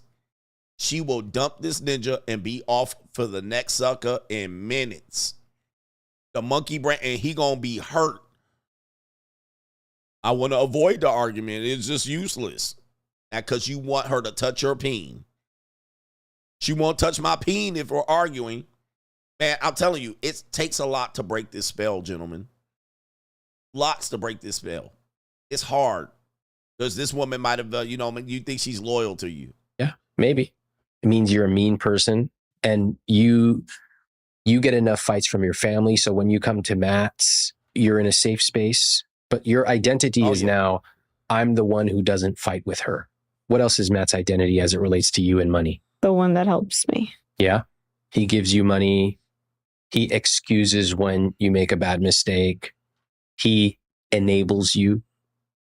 Why we not just going to get why we not paying? I don't pay. But she says, I'm with him because he gives me money. And you giving money to that, thousands of dollars for that. I got money. Soggy titty woman. You giving her money for that soggy titty woman. And you could have a nice flat back piece of calico. Pet wallet. And that's the only she a dependopotamus. Soon as the money dry up, she gonna dip. She gonna cheat before the money dry up. These are the people, these are the marriages that y'all celebrate. These are the relationships that y'all call love.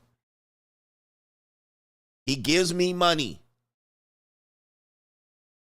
She only there because she what? Homosexual. Starfish too, sex. Shopped and ran up credit card debt. My mom. Any connection there? I thought of it for a little bit because I was like, why did I continue it? Because she stopped it right away. Why did she stop it? She didn't have any more funds. Dude, this woman a leech. This woman a leech. She's a leech. Parasite. That's all she knows. She a parasite. One to the next, to the mom, to the dad, to the simp. She a parasite. all for some literal starfish sex. 5 pumps.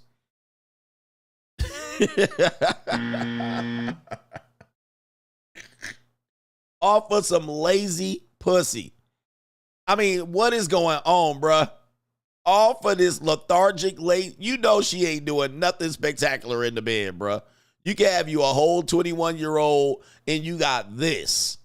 You know she ain't topping you off at all. It's barbecue in there. These men are pathetic. I can't save y'all ninjas. Y'all pathetic out here, man.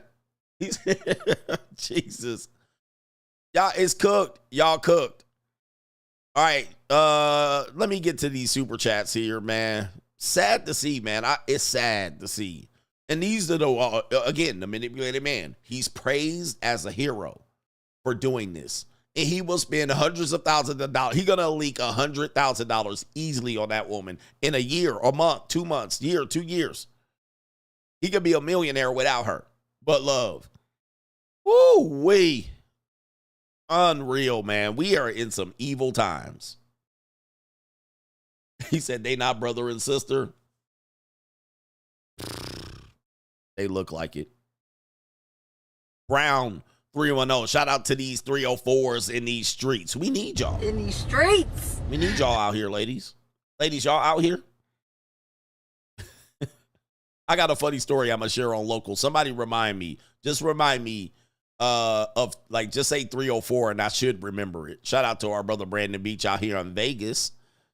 Out here for some action. David 4K says, women say I could no longer touch her.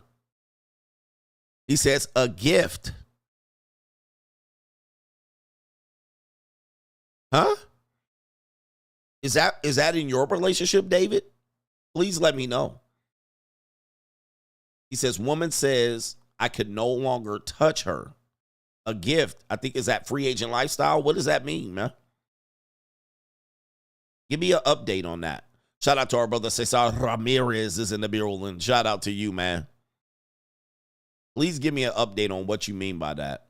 All right, because I know your situation. I know you. So you need to give me an update. He said, what is going on, man? Goodness gracious. I feel bad. I can't feel bad for men at this point. Y'all got all the info. All right, shout out to Rusted Junk says, CGA, these are the type of marriages that the Christian church promotes. They love to manipulate the man. He says he's nothing more than a useful tool. So that might explain it as well, that he's in a Christian marriage. He's in a Christian marriage. So that might explain his demeanor here. So yeah, these are the marriages that Dave Ramsey likes. You need to help her and stop being pathetic and sell your boat and your truck and your motorcycle and sell your Porsche. Sell your comic book collection and your baseball card collection and stop playing video games and get a third job and pay down her debt. Be a real man. Yeah, this is a Dave Ramsey man. All right? This is a Dave Ramsey guy. How selfish of you. Get rid of that motorcycle. You don't need it. Get rid of that boat. Get rid of all your man toys. All right? You don't need it. Be a real man and step up. You're right, Rusted Junk. These are the marriages that the Christian church promotes. And trust me, yep, I'm telling you, man, this is our society in a nutshell. And I want to help her through it. And I want to help. Oh, man. Dude, soon as my ex-wife started doing that, bro, I dipped. I was like, I'm out of here. Hell no. Nope. And she just wants to be held. And she just wants to know that you love her. Dip. Guys, listen. You're listening to me. Soon as you hear this shit, leave. That's what I did. People think, oh, your ex left you and that's why you mad. No, I left. Right? There's no she didn't left me. I left. All right? I was done. I was like, that's the last straw. So I dipped. I left. I walked out. Now, in this case scenario, there it is right there. And she was already emotionally detached and divorced anyway. She was already ready to bounce and playing all the manipulative games. So it was both of us agreed to it. It wasn't no, she left me and I was out there. No. I said, no, you got to go, man. Now I got to cut you. Because I went to a therapy session. She just wants to know that you love her and she wants to be held. I was like, I'm out. I was like, I'm out. Hell no. Nope. Because they want to make you a goofy ass ninja. I'm like, let's deal with the reality. This shit ain't fucked up. This ain't dealing with reality. And you know what? Marriage counselors can kiss my whole ass. Most of y'all are useless. All right. As you can see, I don't have much positive to say about the psychology department at your university. All right. Yes. Absolute farce. All right. Let me see if our brother David actually updated me here. Is this your situation, sir? He says right here, oh no. Oh no. Okay, so I won't say your name, but we know each other. He said his wife said to not touch her anymore. Ninja. Do I have a sound effect for that? Do I have the sound effect for that? Ninja, it's over. It's over. And by the way, I knew who this was. I know his name. And we're connected. Like we know each other off the screen. I knew he was married by the first chat. That's why I was wondering what that chat meant. That's why I was wondering what that chat meant. That's why I was like, what? What does this mean? Because I knew he was married. But now I was wondering, making sure, did your wife tell you that? Yes. Guys. I haven't showered in 3 days and I smell like a bag of onions. Is any of this turning you off? Nothing? He said, that's a gift. I'm out. Damn, I'm sorry to hear that. I don't like to see people broken up. I don't like to see marriages end because I know what men are going through. But you heard it here first. You heard it, guys. It happens just like that. Yeah. It happens just like that. Rapski. I hope you get gut, man. Let's you know what? I know you got my old phone number. You got my old phone number. I don't use it. I'll hit you up. But sorry, yep. It's time to get ready. Got to get ready for the battle. And yes, this man has kids. He has kids. Wife and kids. And just like that, shut you down. And he says right here, says I can no longer touch her. It's a wrap. It's a wrap. Let's get armed up. Let's start seeing attorneys. Get your meeting on. Start getting your paperwork together. And once this happens, this is the marriage wheel. It gets real out here, guys. It gets real out here. Just like that. Let's get proactive. You know, start figuring out what this is going to cost you. Pay your Poonany fee. Who said that yesterday? Pay your Poonany fee. Everybody pays. It's going to be painful. And kids are going to be involved. So it's time to this is in war. Yes. Just the guy says, you are in war. This is war now. This is not time to play. No marriage counseling, no nothing. So let's get mind up and mindful that you are now in war. All right, put your helmet on. My brother said I'm in the same boat. Yep, don't play the nice guy. This is right now. Kill or be killed. Kill or be killed. You'll figure out the rest later, sir. You're going to figure out the rest later. All right, we'll get happy in 5 to 7 years. But just like that. And this is a guy I personally know. I personally know him, so I know what the situation is. This isn't me in the internet. I know him offside of the internet. I'm not going to say who he is because I don't want to give him away. All right. But here we are. And it can happen overnight. This is the stuff that I warn you about.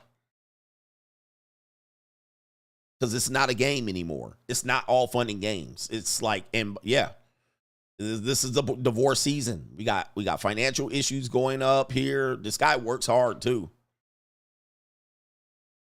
So sad to hear.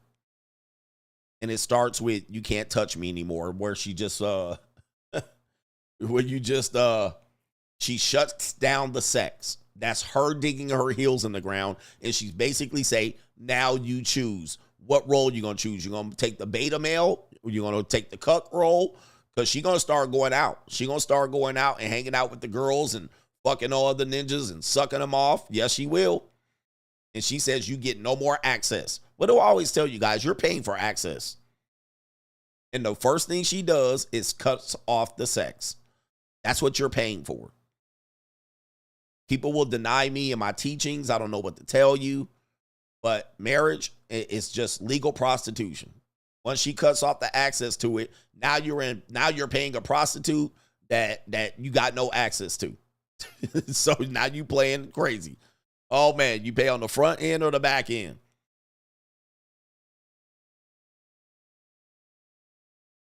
Yep. Start talking to the lawyers. It's gonna cost you, man, my man. Sorry to hear this, brother. Sorry to hear this. And we got Scope says, Coach, you are the only one innovating this space. GOAT. And he said, you should rank the biggest simp cultures. Oh, yeah. Maybe we should do that tomorrow. I actually like that. Do you hear this, guys? You're watching this live against you got two people that know each other. We know each other off in the real world, and it happens just like that. Okay. And what do we do? And so this man, I'm one of the only people that can tell you that to expect this. It's not a matter of if, it's a matter of when. When it happens, you better be ready. This is part of the game. Right? This is part of the game. So you better get ahead of this. Be proactive. Somebody said foul first. Yep. Fire the first shot. She already fired the first shot. But Scope said, I'm the one out here, the only one innovating this space. I'm the only one. Look, all of these other content creators, they don't have my experience. They don't have it. All they have is theories. Most content creators in this space have never been married, so they don't know what the fuck they talking about. Most of these content creators that are making content in this space have never lived with a woman. They never even cohabitated. And there's some men that ain't even got no pussy yet. There's men that ain't never been at the JUCO. They ain't never dated women on the dark side. Many of these ninjas barely had a girlfriend, right? They don't have kids. They know nothing about what they're talking about. All they got is made up scenarios and stories. All they had is a girlfriend, barely. Some bitches they fucked and some girlfriends. They don't know what they're talking about. They know nothing. So all they can do is react to videos. They got nothing. Very few men in this space got the real story. Now, even that goofy ass ninja, the ninja that got exposed the other day, all right? He got more information than these ninjas, but he ended up trying to do whatever you got to do to hide it. But he got experience too. Angry Man got experience. There's only a few people that got the real story out here in dealing with relationships and women. All the rest of y'all don't got nothing but dating apps. That's it. All right. Anyway, shout out to Better Bachelor too. I don't know if he's ever been married. I know, but he worked a red pill job.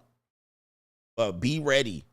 Shout out to you. Jones G says, he says right here, thanks for giving us this space, CGA. You're welcome, man. You're welcome. We need this space because you guys got to realize when it happens and it happens to a guy, good luck. Buckle your seatbelt. You better be prepared for this. And another one. Shout out to our brother here. Pug Dad says, another reason to rent instead of buying a home. When married or in a relationship, you can walk away from the lease easier than trying to sell the home with someone you hate. Yep, indeed. So when you start hating, you now hate this woman. When you're renting and you don't own, you just got the lease to deal with. You own a house, you got to sell that house. Division of assets, community property. Okay. I know, man. It's tough. And your woman. Oh, Better Bachelor was married? Really? I didn't know that. Shout out to Joker. He was divorced? All right, I didn't know that. He's a better bachelor now, though. All right, I didn't know he was married and divorced. All right, shout out to him. All right, but yes, man. One of the things a woman would do is literally get you to buy the house.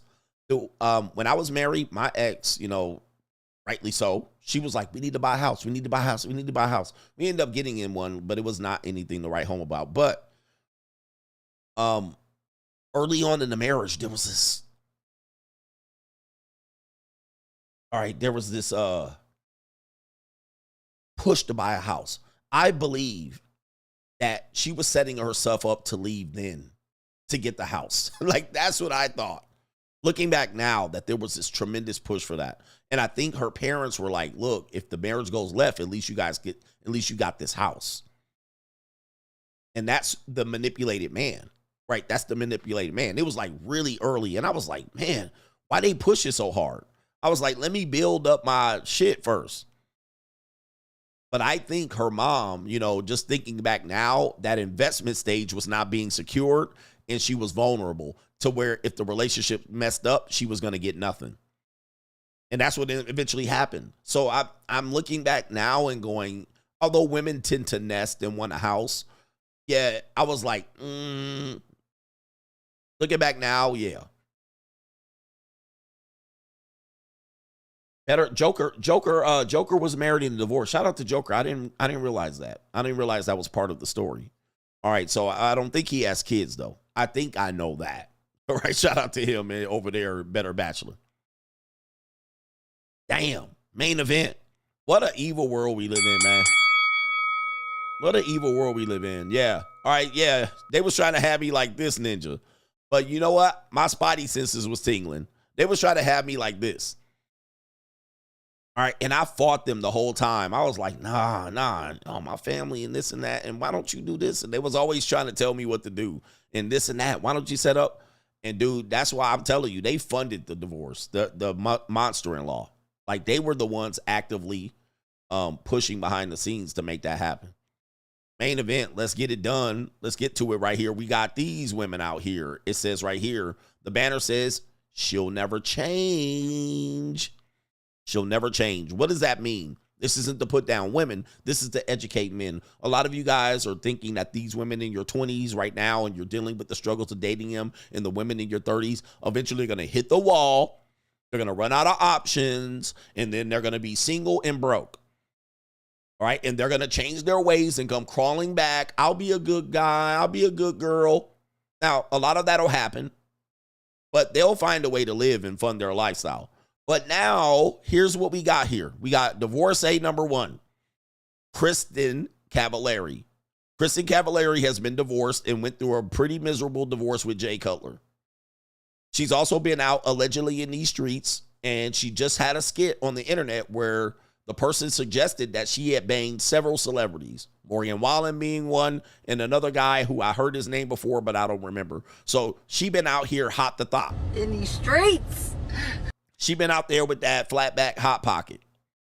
So she's a celebrity. She was on a reality show called Laguna Beach back in the day. For some reason, she became famous from that, and now people respect her. I don't know. She got a podcast. She married an NFL football quarterback. She made that ninja unretire to get up out of his house. She called him lazy and then tried to divorce him and get him to pay $10 million for a house. I mean, a true apex predator.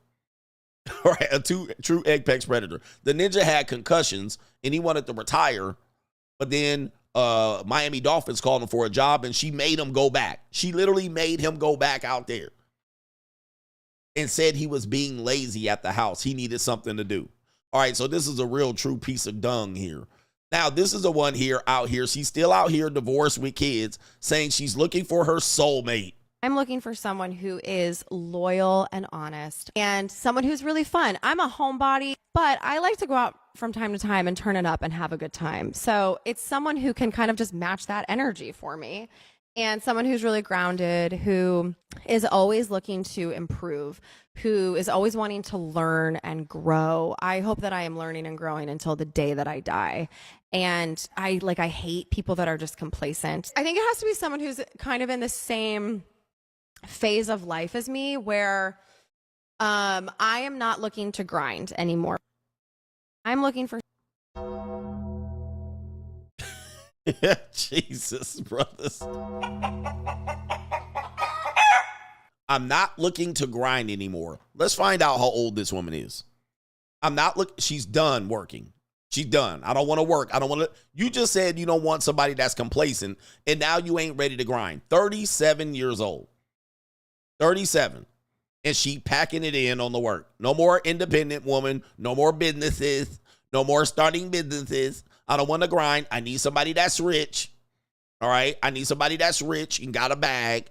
Celebrity, rich, status, tall, 6'5", with blue eyes and a trust fund.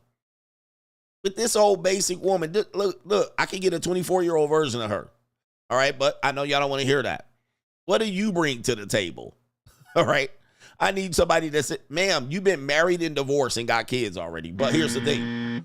You guys have to understand that nothing you learned in this space is true regarding the fact that these women are going to learn one day. These women going to learn, coach. And they're going to learn and they're going to regret following feminism. And they're going to hit the wall and they're going to be broke, busted. No, they're not. No, they're not, bruh. They still going to be out here Disneyland fantasy. Fairy tales. Right here. Still out here fairy tales. I'm looking for my Prince Charming, pull up on the white horse. I used to smash a woman like this. Just like this. All right. And she was still 32 talking about fairy tales. He's going to pull up in a shining horse. He's going to be the love of my life. He's going to be rich and wealthy. Next marriage I do is for money.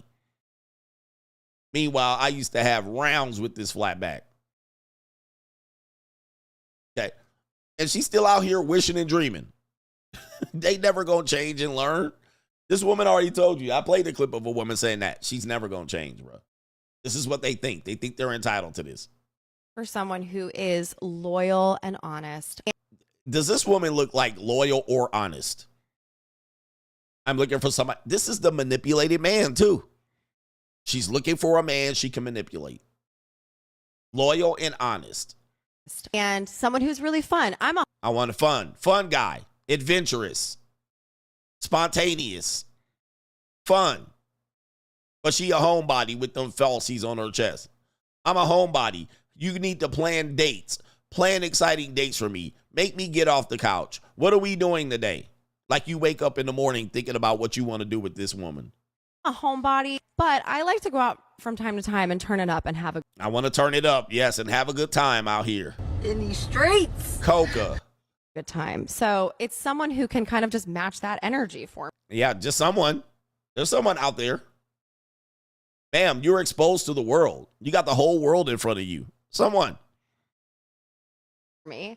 And someone who's really grounded, who is always looking to improve. All right, so there it is right there. So no matter how you come in, you got to look to improve. All right, and based on what my criteria is, I'm going to tell you what you need to improve. Oh, you don't have enough money. You don't have enough this. You're going to have to improve. All right, I'll take you as you are now, but you're going to have to be ambitious. Just constantly. And you just living by her. Okay, honey. Okay, honey. What do I need to do now, honey? Now you looking like this goof-ass ninja. What do I need to improve on now, honey? Do I need to get richer? Yeah, she says you need to get richer. Who is always wanting to learn and grow. Really? All right, is that what you're doing? Learning and growing? That's based on what she wants you to learn, how she wants you to grow. I hope that I am learning and growing until the I hope. day that I die. You're not. And I hate people that are just complacent. I think it has to be someone who's... She's describing herself. This is pure projection right now. She's projecting big time. She's describing herself. I hate people who are complacent. That's you. All right? And that's you. I want someone that can learn and grow. That's you.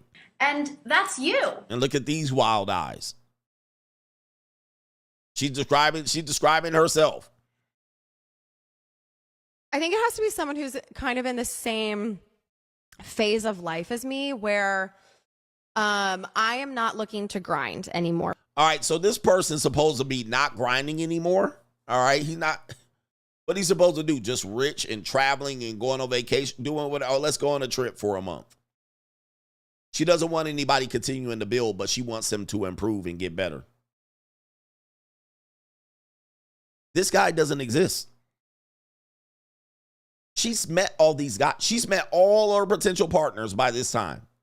She's hoping a guy just falls out of the sky. Like, ma'am, you're somewhat infamous. You're famous. This guy would present himself to you. You've been in the industry since you were 19 years old. Damn near 20 years. And you still just, I'm just looking for someone.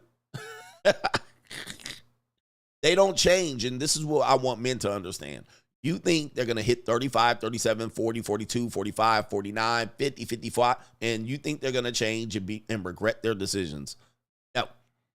You need to come up with another thing for you to figure out, because they're not going to learn.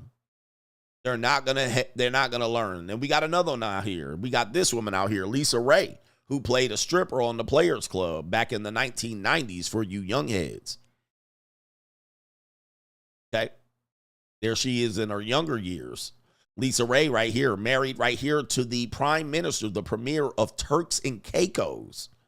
All right, that's how she leveled up. She literally married a guy who is essentially the president or the prime minister of an island.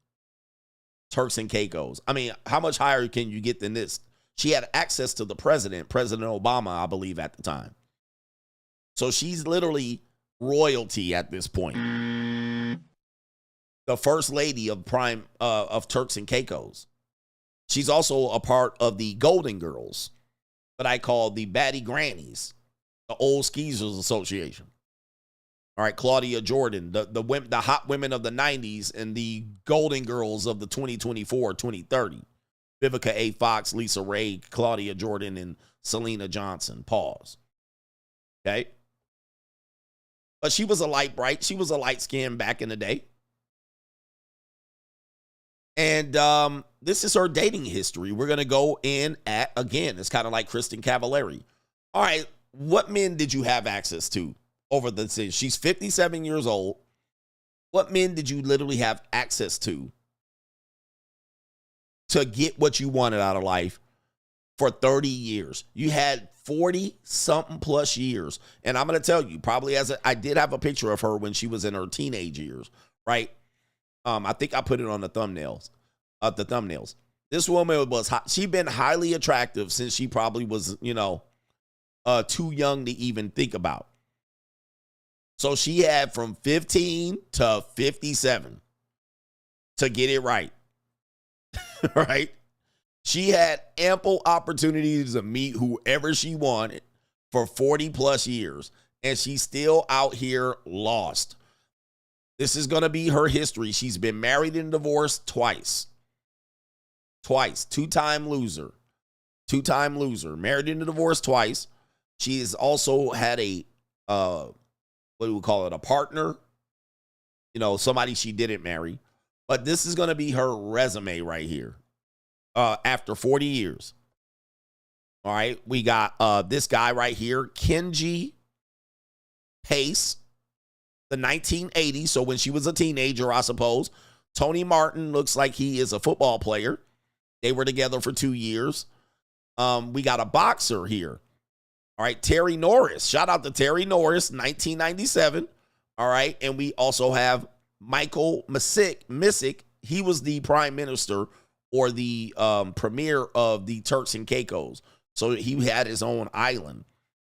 We have this guy right here, Datari Turner. I'm not sure who he is. Al Sharpton put hands on them hips. Now, this ninja paid. Now, if Al Sharpton got in them guts, this ninja was tricking. He was tricking off the black community's money. This ninja. I got money.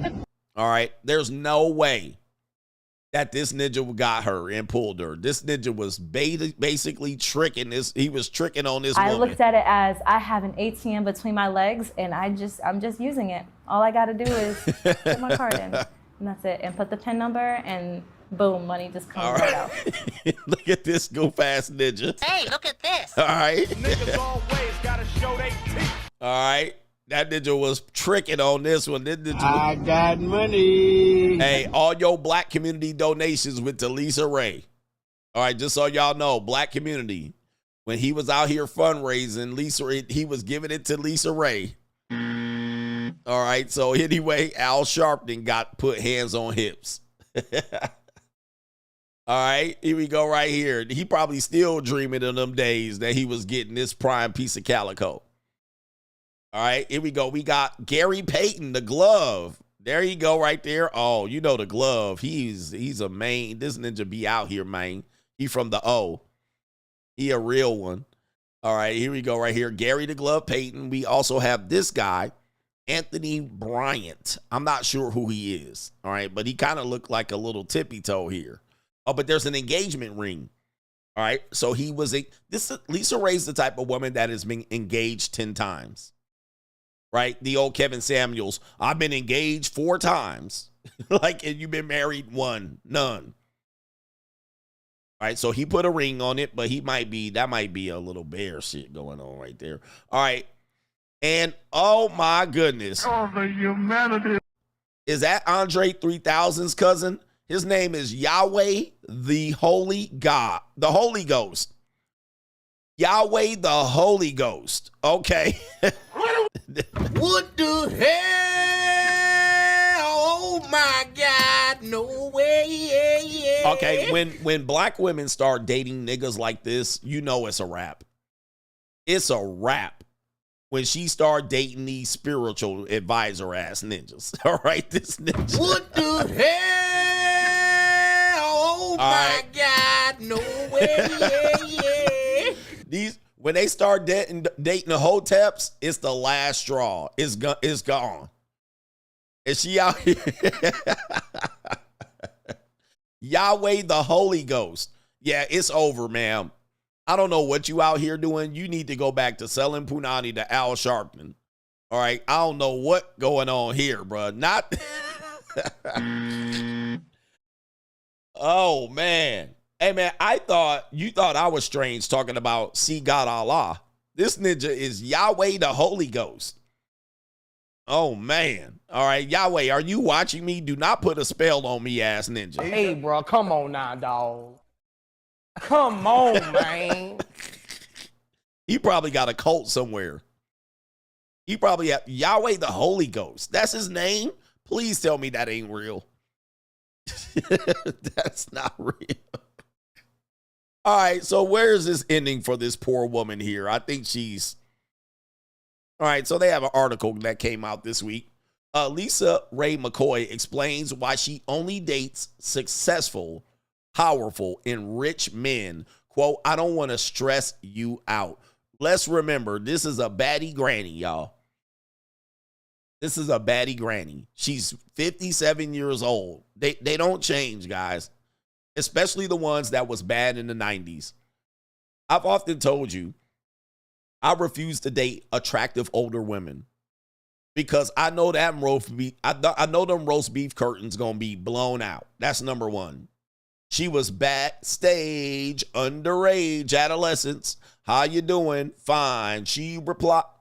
She was out there with BBD, 112, Jagged Edge.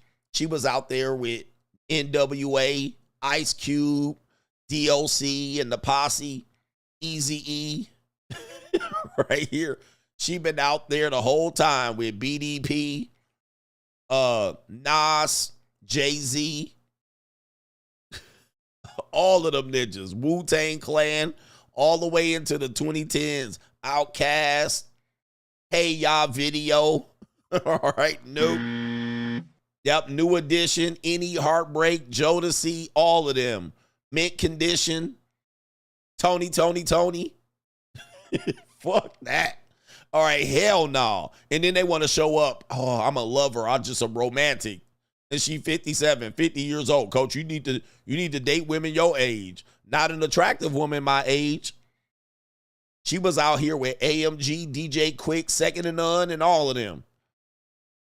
R. Kelly. Hell no. Fuck all that. 50 Cent. Nope. Nope. I don't want nothing about it. No, fuck that.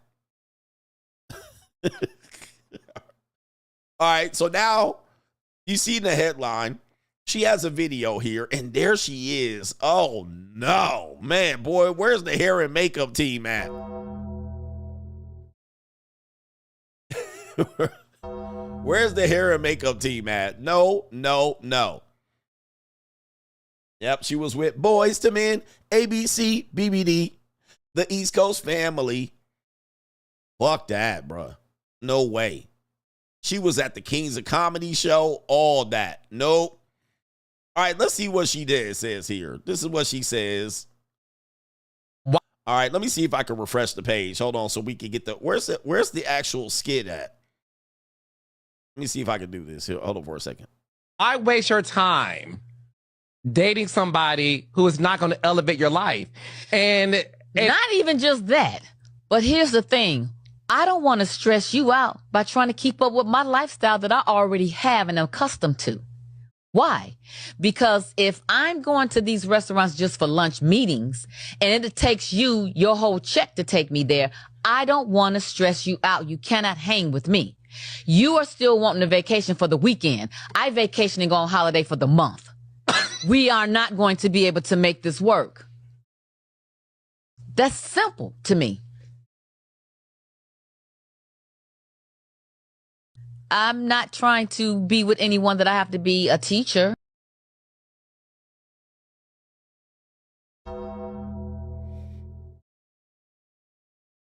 To wrap you in my warm embrace. Okay.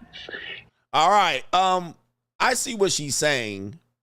It's still a problem, though. A rich, successful, powerful man, are they dating 57-year-old LisaRaye? So she's saying, look, you can't keep up with me. I got that money. I got that long dough. I got that big bread.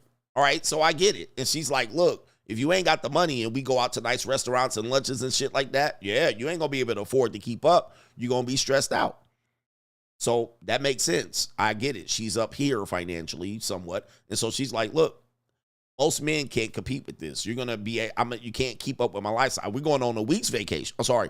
We're going on a month's vacation. You ain't going on a week. If you got to go back to work, you can't keep up.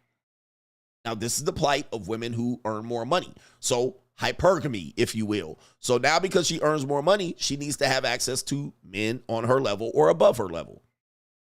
How many men that are on that level or above that level are going to be in a relationship with LisaRaye? Now, there are some men. She still is a good-looking woman. But how many men are going to trade that in, right? You got 50, you got 20-year-old women, you got 30-year-old women, you even got 40-year-old women. How many ninjas is going in with LisaRaye? All right, let's see what we got here. You know, life is spanking us right now. Life is our teacher. Can I live in a house where I'm always teaching you as well? That's too much. That's too heavy. I don't want that. I'm gonna teach you some things, you know, on an everyday basis, but not where, you know, the life lessons you were supposed to have and stored up on me, because I'm damn sure gonna give them to you. I'm world traveled. I'm well cultured. I'm talented. I'm successful. I'm domesticated. This woman still, again, this is like Kristen Cavallari. This is like Kristen Cavallari. She's still selling herself at 57, bruh. She's still selling herself. She's still like selling her attributes at 57. I'm this, I'm this, I'm this. All right, I got a degree. She's like this. She's like. And graduated from college with my bachelor's at 20 with a degree in communication sciences with an emphasis in speech and language pathology. She's like this. I've flown myself to Paris. I've done Greece. I've island hopped. I've done all of that. I've done this. I've done this. And you have 40 plus years. You literally have 40 years to turn this in, and you went for the genie. You went for Andre 3000 at the end. $2 Andre 3000. Like, you landed on that, and now you out here talking about I'm this, I'm that. You trying to sell your attributes at 57. You know what you were? Let me tell you what you were. You're a light-skinned black woman. All right, that was your attributes. Let me just tell you, Lisa, like, this is what you had. Like, this is all you had. Like, this is what you made. And more power to you, you parlayed it. You parlayed it. You were a light-skinned black woman, and you had kind of like a ghetto side, like a T-Boz. You had the T-Boz ghetto side with it. So a lot of dudes were attracted to that. Like, you wasn't a flimsy broad. Like, this is what you had right here. You made the best out of it, so I give you credit. Like, that's it. You were a light-skinned black woman. All right, no talent. Ninja, can you name a movie she's ever headlined? I'm going to ask you something. Can you name one movie she was the headliner on the marquee that you went and bought one ticket? Name one. that you went and bought a ticket and said the new LisaRaye movie coming out. And you looked at her acting chops, was like, damn, I really believe in this woman. This woman really sold this role. Name one movie that she was on the marquee. No, that she was the headliner.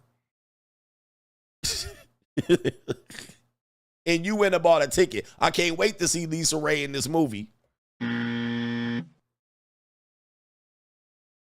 Players Club ain't the movie. She wasn't the headliner in that movie.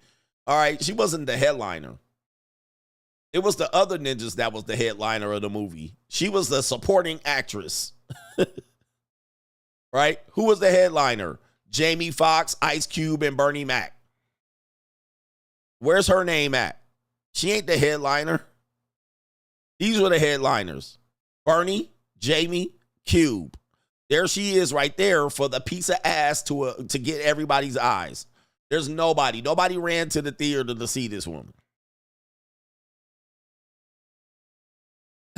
Right, anyway.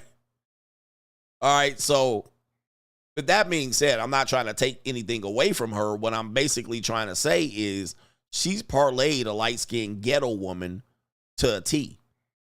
She parlayed that kind of edgy, light-skinned chick. You know, some ninjas like that.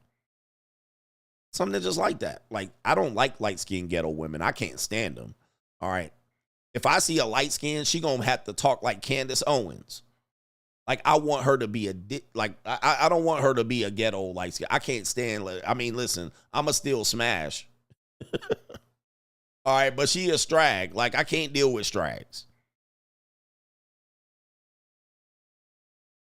So I can't deal with that. Like, I actually dealt with one recently and it was too much.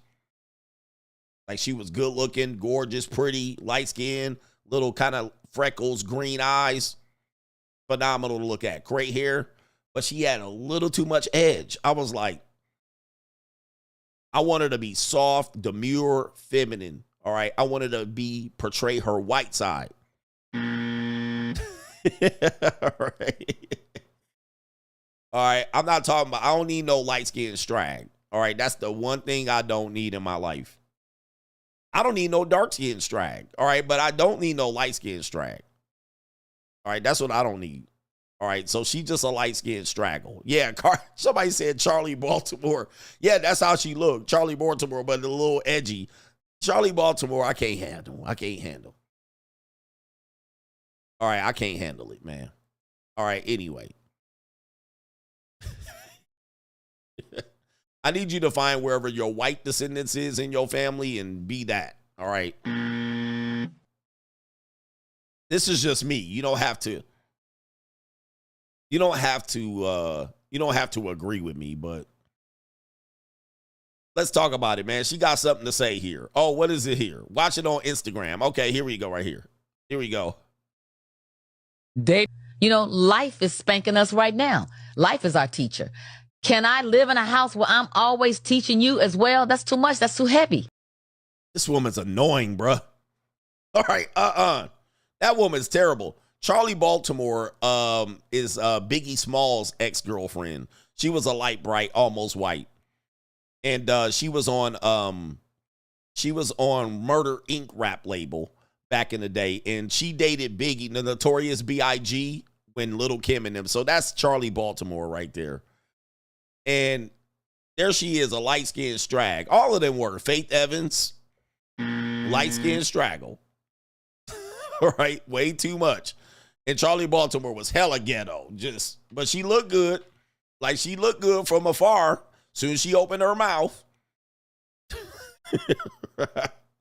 Soon as she opened her mouth, it was a wrap. All right. That's Charlie Baltimore. I'm trying to see that they got all of her old pictures up now. She aging like Jasmine Guy right now. So it's not looking too well for Charlie Baltimore right now. She looking like Jasmine Guy today. Anyway. Yeah, I can't stand light-skinned women like that. I don't know, man. I can't deal with it. It's not attractive at all. It's not demure. Faith Evans, another one, too. Is she from Philadelphia? Yeah, I can't deal with women like that. They turn me off. All right, nothing will make my shit go limp than a ghetto woman. I go limpy. Ninja, I can't even just power through it. All right. But when I see a ghetto, if she's got some ghetto, I just be like, she'd be like, hey, you ready?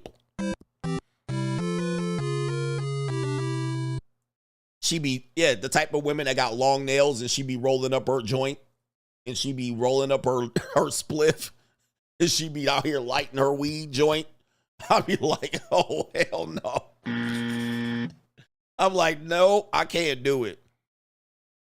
I'm like, all right, I can do this. I got 15 minutes, but I'm going to go limp looking at this shit. Just be quiet. I'll power through it. Just don't talk. Whatever you do, don't talk. Or talk like a white girl or something. Right here. All right, Philadelphia, that's a no. All right, LisaRaye still talking. Let's give her due here. What? This woman's annoying. I don't want that. I'm gonna teach you some things, you know. What is LisaRaye gonna teach you? What do you think LisaRaye could teach you? On an everyday basis, but not where, you know, the life lessons you were supposed to have. What? Okay, all right. And stored up on me because I'm damn sure gonna give them to you. I'm well traveled. I'm well cultured. I'm talented. I'm successful. I'm domesticated.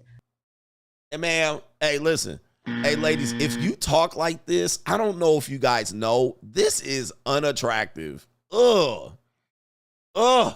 Silence, you fool. This woman ain't learned. Dude, she's still speaking Ebonics after 40 years in the industry. All in there. And she's still talking tongue-tied Ebonics. I'm well cultured. I travel.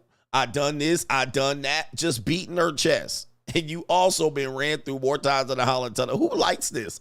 Does anybody like this? This is disgusting. What does it mean domesticated? You're not domesticated at all. All right. No. And she has untrustworthy eyes. I'm family. Let's go again. Your family. All right. Let's try this again, man. Your family. Okay. Let's try this again. All right. Let's take a look at her family.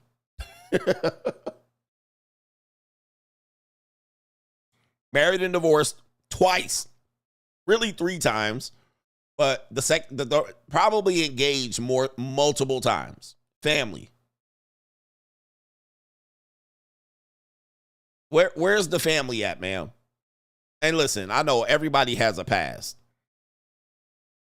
What is she angry about? Exactly. Like, she sounds angry. She sounds just cantankerous, just mad at the world. But, you know, this is her. Where's she from? Los Angeles?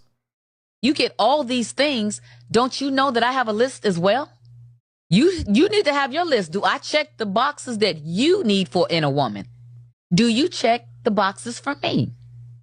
And one of them has to be accomplished, successful, powerful, and rich. It's other things, though. It's funny. It's God-fearing. It's family. It's generous. You know, she from Chicago. That's not a surprise at all. You know, now it makes sense. She's from Chicago. Now it makes, that's why she annoys me. I don't like Midwestern women. I mean, I'm talking about Midwest Chicago. Chicago, Milwaukee, Gary, Indiana, Indianapolis. I can't stand these. No. Now it makes sense. She's from Chicago. Right here. And then other things. Funny, smart, rich, powerful, successful, king of the world, He-Man, Masters of the Universe. Right? All right. President of the United States. Rich, handsome, tall, athletic, young, old. Chicago makes sense.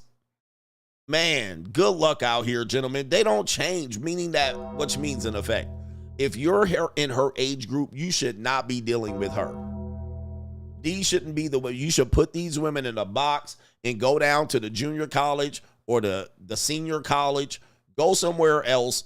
She far too gone. She is not coming back. She's too on her high horse.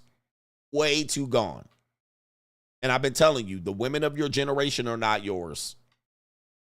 They're not yours. So if I'm 50, 55, 57, 60, 61, I'm going down 10, 20 years younger than her. Because these are women that say, you're only going down to younger women so you can manipulate them. And then there she goes. Like, what am I supposed to do with this shit? Right here. What am I supposed to do? I'm supposed to just deal with this every day? Oh, and she gonna tell you about herself every day. Every day she gonna tell you about herself. I did this, and I did that. I was in the Players Club in 1995. Like, it's 30 years ago. Ladies, if you're like that, please take a lesson today. This is ugly. That's what ugly looks like. Ain't no amount of light skin that's gonna make us like that. That is disgusting. All right, we got our brother here. We're going to get to these super chats and get up out of here, dip up out of here. Shout out to Sheldon. He says, about LisaRaye, that's how Al Sharpton lost all of that weight, and his head got bigger than his body, literally.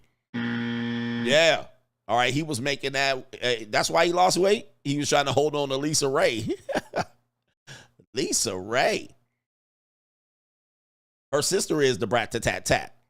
And he says, LisaRaye, Sheldon says, LisaRaye lost her husband to another ninja. She wasn't thinking above the rim. Oh, what? Shout out to Dwayne Martin. Which one? The Turks and Caicos guy? I think I remember hearing that story. So the Turks and Caicos guy was with Dwayne Martin. I think I remember this story. It's coming back. Thank you, Sheldon, for the reminder. That's sketchy. What was that about? Was she with Dwayne Martin, or I think I remember hearing that. That was some Diddy party shit. That was that Diddy party shit. All right. Shout out to our brother David says, luckily I'm well equipped for this shit test. Free agent lifestyle. Let's get it, brother, man. We got to get you out here. All right, we got to get you out here safe and sound. H every day, she fell for the genie, laughing my ass out. Coach, who hurt you? All right, she was going for the Aladdin ninja. Right? She was going for the Aladdin ninja, the cult ninja. Oh, wait, can y'all see it? She with the cult ninja. Unbelievable, man. Wow. Shout out to our brother H every day. Fake ass Aladdin. They were swingers. Oh, okay. LisaRaye was a swinger. She cooked. What? Wait, so LisaRaye was a swinger? Yo. There's nothing to. Did I tell you to remind you of something? No, I'm gonna talk about it on Locals. Shout out to No Government Name. My mom said she met the Temptations, and I asked no more questions. Ooh-wee. Ooh-wee. Anytime I hear a woman say she met a celebrity, I do the same thing, sir. I don't ask no questions. I'd be like, la, la, la, la, la. Right. La, la, la, la, la. I don't want to know. Oh, that's my homie. You know, they always name dropping some ninja. And they be name dropping them. Oh, that's my homie. Oh, I know him. I met him. I went to school with him. I know. As soon as they say that, I'll be like, I don't want to know. I don't want to know what your relationship is. Because if you ask, they're going to be like, what? Why are you insinuating that? And if you don't ask, they want to tell you. So I just be like, as soon as they start name drop, and dude, I grew up in Southern California, if I grew up at all. But I grew up in Southern California, right? I grew up in Hawthorne, California. Well, you know, I wasn't born there, but I grew up in Hawthorne, California, which is around the South Bay. Inglewood is our neighbor city. Torrance is our neighbor city going to the west. And then Los Angeles is right there. You can drive there within 20 minutes, 15 minutes, no traffic. Then also, then I moved to the Canal Valley, or the Las Virgenes area, which is Agora Hills, Westlake Village, Calabasas area. So that's where I went to high school. That's where I finished high school, I should say. I didn't start high school there. I finished high school there my last 2 years. And so that was a growing area, a lot of wealthy people, celebrities, and shit like this. Then I went to college in Northridge, which is the San Fernando Valley, aka the porn capital of the world, pornography capital of the world. And a lot of celebrities lived in the San Fernando Valley as well. So this is my years from 15 till early 20s, 22, 23, roughly. When I tell you there were celebrities around and there were women around, and this is the height of the 1990s going into the 2000s. I've seen a lot of celebrities, too many I can't even name. Went to school with celebrities, went to school with porn stars. I've lived around them, seen them. I don't even know. When I tell you, when I hear women with celebrities, there's only one thing that comes to mind, that they hit them cheeks. Because there was a lot of women and a lot of celebrities, they would do anything around these ninjas to get around these ninjas at this age group, 18, 19, 20, 21, 22, 23. Okay, and this is also, when I hear ninjas talk about running game, it's laughable to me because I'm around an area where game ain't gonna cut it.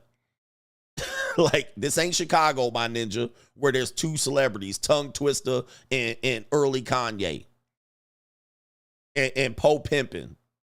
Right there, there's a lot of ninjas out here you competing against. Plus, the Lakers was hot. Motherfucker, the Lakers was hot. The Raiders and the fucking Rams was in town. The Dodgers and the Angels. Ninja, there was so much shit going on, ninja. You was on the low rung. So when I hear a game, that shit is goofy to me. Growing up in my early years, game wasn't going to cut it. That wasn't going to get it, my G. This is why I think game is goofy. Right? This is why I think game is goofy. I mean, where I was growing up, that wasn't going to get you nowhere, nigga. That wasn't going to get you very far. You had to be statused up. You had to be statused up. You had to be on the rise or known or pulling up to the VIP, the parking lot pimping. You had to have a whip. Mouthpiece was going to do very little. Yep, USC and UCLA basketball. You talking about some game. Mouthpiece wasn't going to get you nowhere. You was already on the... You was getting measured up walking in the door. At the valet, you was getting measured up. It wasn't nothing you was going to say. And yeah, we had the whole 1990s gangster rap, 2000s. So that's why I have that position of this game thing, because I'm like, you can come out there with that mouthpiece shit. Let's go down to San Fernando Valley. Let's go. I'm going to make your ass look stupid. Thinking you about to walk up and cold approach hoes. And not in SoCal. It ain't like that. I'll take you down to Venice Beach and you can talk to some crackhead bitches right here. But don't think you're going to have enough time to get your game fresh and your outfit and go out there. Now, if you get everybody in certain section of the club, maybe. Maybe. All right. But you got to be in a certain section. Right? But it's some Godzillas out here. So what that means is, what it means in effect is, I've seen women, what they do around celebrities. It's crazy. So when I hear them, women say, oh, I grew up with this celebrity's my friend, I met him, I know him, I just be like, la, la, la. La, la, la, la, la. Because they do crazy shit. Yep, the era of Kobe, Rick Fox, and even, you know what, there was a basketball player on the Lakers that had all the girls gushing. All right, going crazy. And the ninja was like, he was like on the bench. He was a bench warmer. I can't remember his name. Devin George, I think was his name. Devin George in the 90s. Lakers. Was that the early 2000s? That ninja was cleaning up, bro. He was cleaning up. He had them hoes, ninja. Cedric Ceballos. Ninja, you couldn't compete, bruh. You walking outside and Cedric Ceballos outside. Devin George outside. Ninja, you was and Rick Fox pulling up. It was a wrap. Right here. I think Devin George was the dude. Devin George, he was pulling up all the ninja. There was nothing you was about to say when Cedric Sabalos and Devin George pulled up. Ninja, and these ninja was on the bench. He was on the bench, coming in pulling your hose. Ninja, please, you wasn't even about to say nothing to a bitch. Soon as you open your mouth, gone. Your girl gone. The girl you came with gone. Right here. That's how lethal it was in the 90s in Los Angeles, Southern Cal, and in the 2000s. Lethal. And everybody somebody. So even if you don't even know the dude, he dressed like he's somebody. And then he gonna tell me, you know, Dr. Dre, my cousin. You know what I mean? My cousin, producer for Dr. Dre. Everybody was somebody. Everybody was somebody. So, Ninja, you couldn't even come in there and put no game. You had to introduce yourself as somebody. You know, I didn't even bring up the actors. I didn't even bring up the actors. The actors, the rappers, the R&B niggas. Like, right? It was hard for them to pull broads because it was a shark fest. It's a shark fest, bro. It is no way. Tough. It was tough. So anyway, that's how I grew up. So when I hear this game stuff, I'm like, you must be in a small city where there's nobody around. You know what I mean? But if you in Los Angeles, New York, and shit, I had to grow up in some hardcore areas. Yep, Jamie Foxx. I was at Jamie Foxx's house right around any given Sunday. Went to his house. We had a little banquet there. And I got to see you get to see real time his pull. Quick story time. All right, quick story about Jamie Foxx. I played him 1-on-1 in basketball. All right, I'm at Jamie Foxx's house. He had a house in Encino, California. A friend of mine knew Jamie Foxx. Jamie Foxx's agent at the time. I think she's still his agent. All right. And we had a little basketball banquet there. And so we were there. He was there. It was another celebrity there too. I can't remember his name, but he's like a comedian. He was there too. But he put on the thing for us. We was kicking out his house. I played him 1-on-1 in this court. He had a court that said Foxhole on it. Played him 1-on-1. Played him 1-on-1. He cheated, but I was beating him. But that's neither here nor there. All right, I was beating them, but then he started pulling and then everybody started going, Jamie. And then they started doing the home court advantage shit, and then he started doing some shit, and then he beat me. But I'll say it right here. But anyway, we at the crib, we having a good time. He entertaining. He did a little stand-up show for us, a little set. He had his little assistant cooking barbecue for us. It was cool as hell. Okay, it's barbecue in there. It was cool as hell. So at the end of the night, we about to leave, and guess who pulled up? 2 broads. 2 tall, long, California, 1 light-skinned mulatto, and 1 white girl. And he didn't leave the house. They came delivery.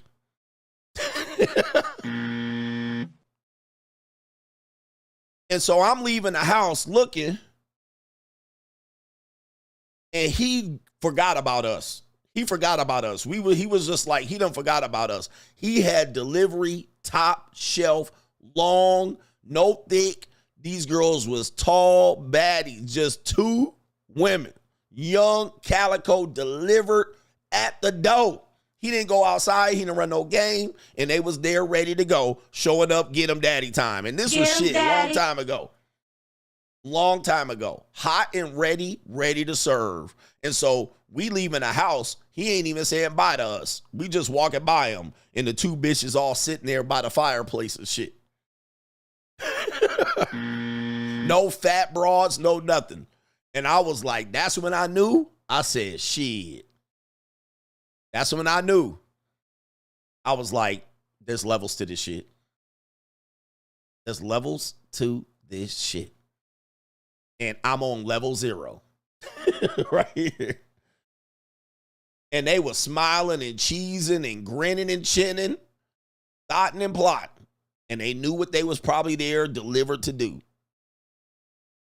Oh, he even do that. Matter of fact, he even took us to his studio and he did a little singing thing. That's when I didn't know. That was before the Ray movie. This was before we knew he put any albums out. He did do some singing on some of the comedy shows, but he was showing us that he could play the organ. He had the little keyboard and he was singing. So he took us in his studio. He had a studio in the house. So I didn't know he could sing. And so he went back there and he did this singing thing. And he was like, yeah, I'm going to put out an album. And I thought he was crazy. I was like, you're an actor. Then he's doing the Ray movie. You know what I mean? Like, all right. So anyway, shout out to No Government Name. Thank you for saving me from normie dating. I highly recommended your channel. I highly recommend your channel and like the direction you are headed. Shout out to you. We at the JUCO. We at the JUCO all day, every day. That's how we do it here. Let's get up out of here. I got a couple more support. I appreciate you, sir, for recommending my channel. And we got our brother here. It is Uncle Jay. Says, Coach, the manipulated man is real. I'm in the Navy. When it was time for me to transfer, my ex tried to manipulate me into marrying her in order for her to come with me. She dropped the ultimatum and I swiftly declined. Free agent lifestyle for life. They're trying to get y'all. For life. All right. They're trying to get y'all. The manipulated man is very real. And we tell you this about ultimatums. Anytime a woman gives you an ultimatum, always decline. Always. Never accept an ultimatum. This is our rules over here. This is the free agent rules. Okay. So this is not the normie rules. This is not for the weak man. If you want to be manipulated out here and think about the what ifs and the possibles and the legacy, go ahead. Every manipulation, every ultimatum a woman gives you, always decline. Always. No exceptions. Always say no. All right, here we go right here. And we got Maryland. We got, did I get Vance? I skipped you, sir. All right, right here. You sent me an issue right here. You haven't checked it out right here, by the way. Need to. Yes, indeed. All right. Yes. Yes, indeed. Shout out to Vans. I think I got a couple more. Always decline. Shout out to Sheldon says Dwayne Martin was the star of the movie Above the Rim with Tupac. Yes, and I remember he hung out with her in Turks and Caicos. The husband, he might have tried to tell him not to simp. Okay. But was he doing some other shit? Because we know there's some other rumors of him doing something else, though. I don't know. Yeah, they might have been intrudering. Right here. Intruding each other's pooters. So be careful.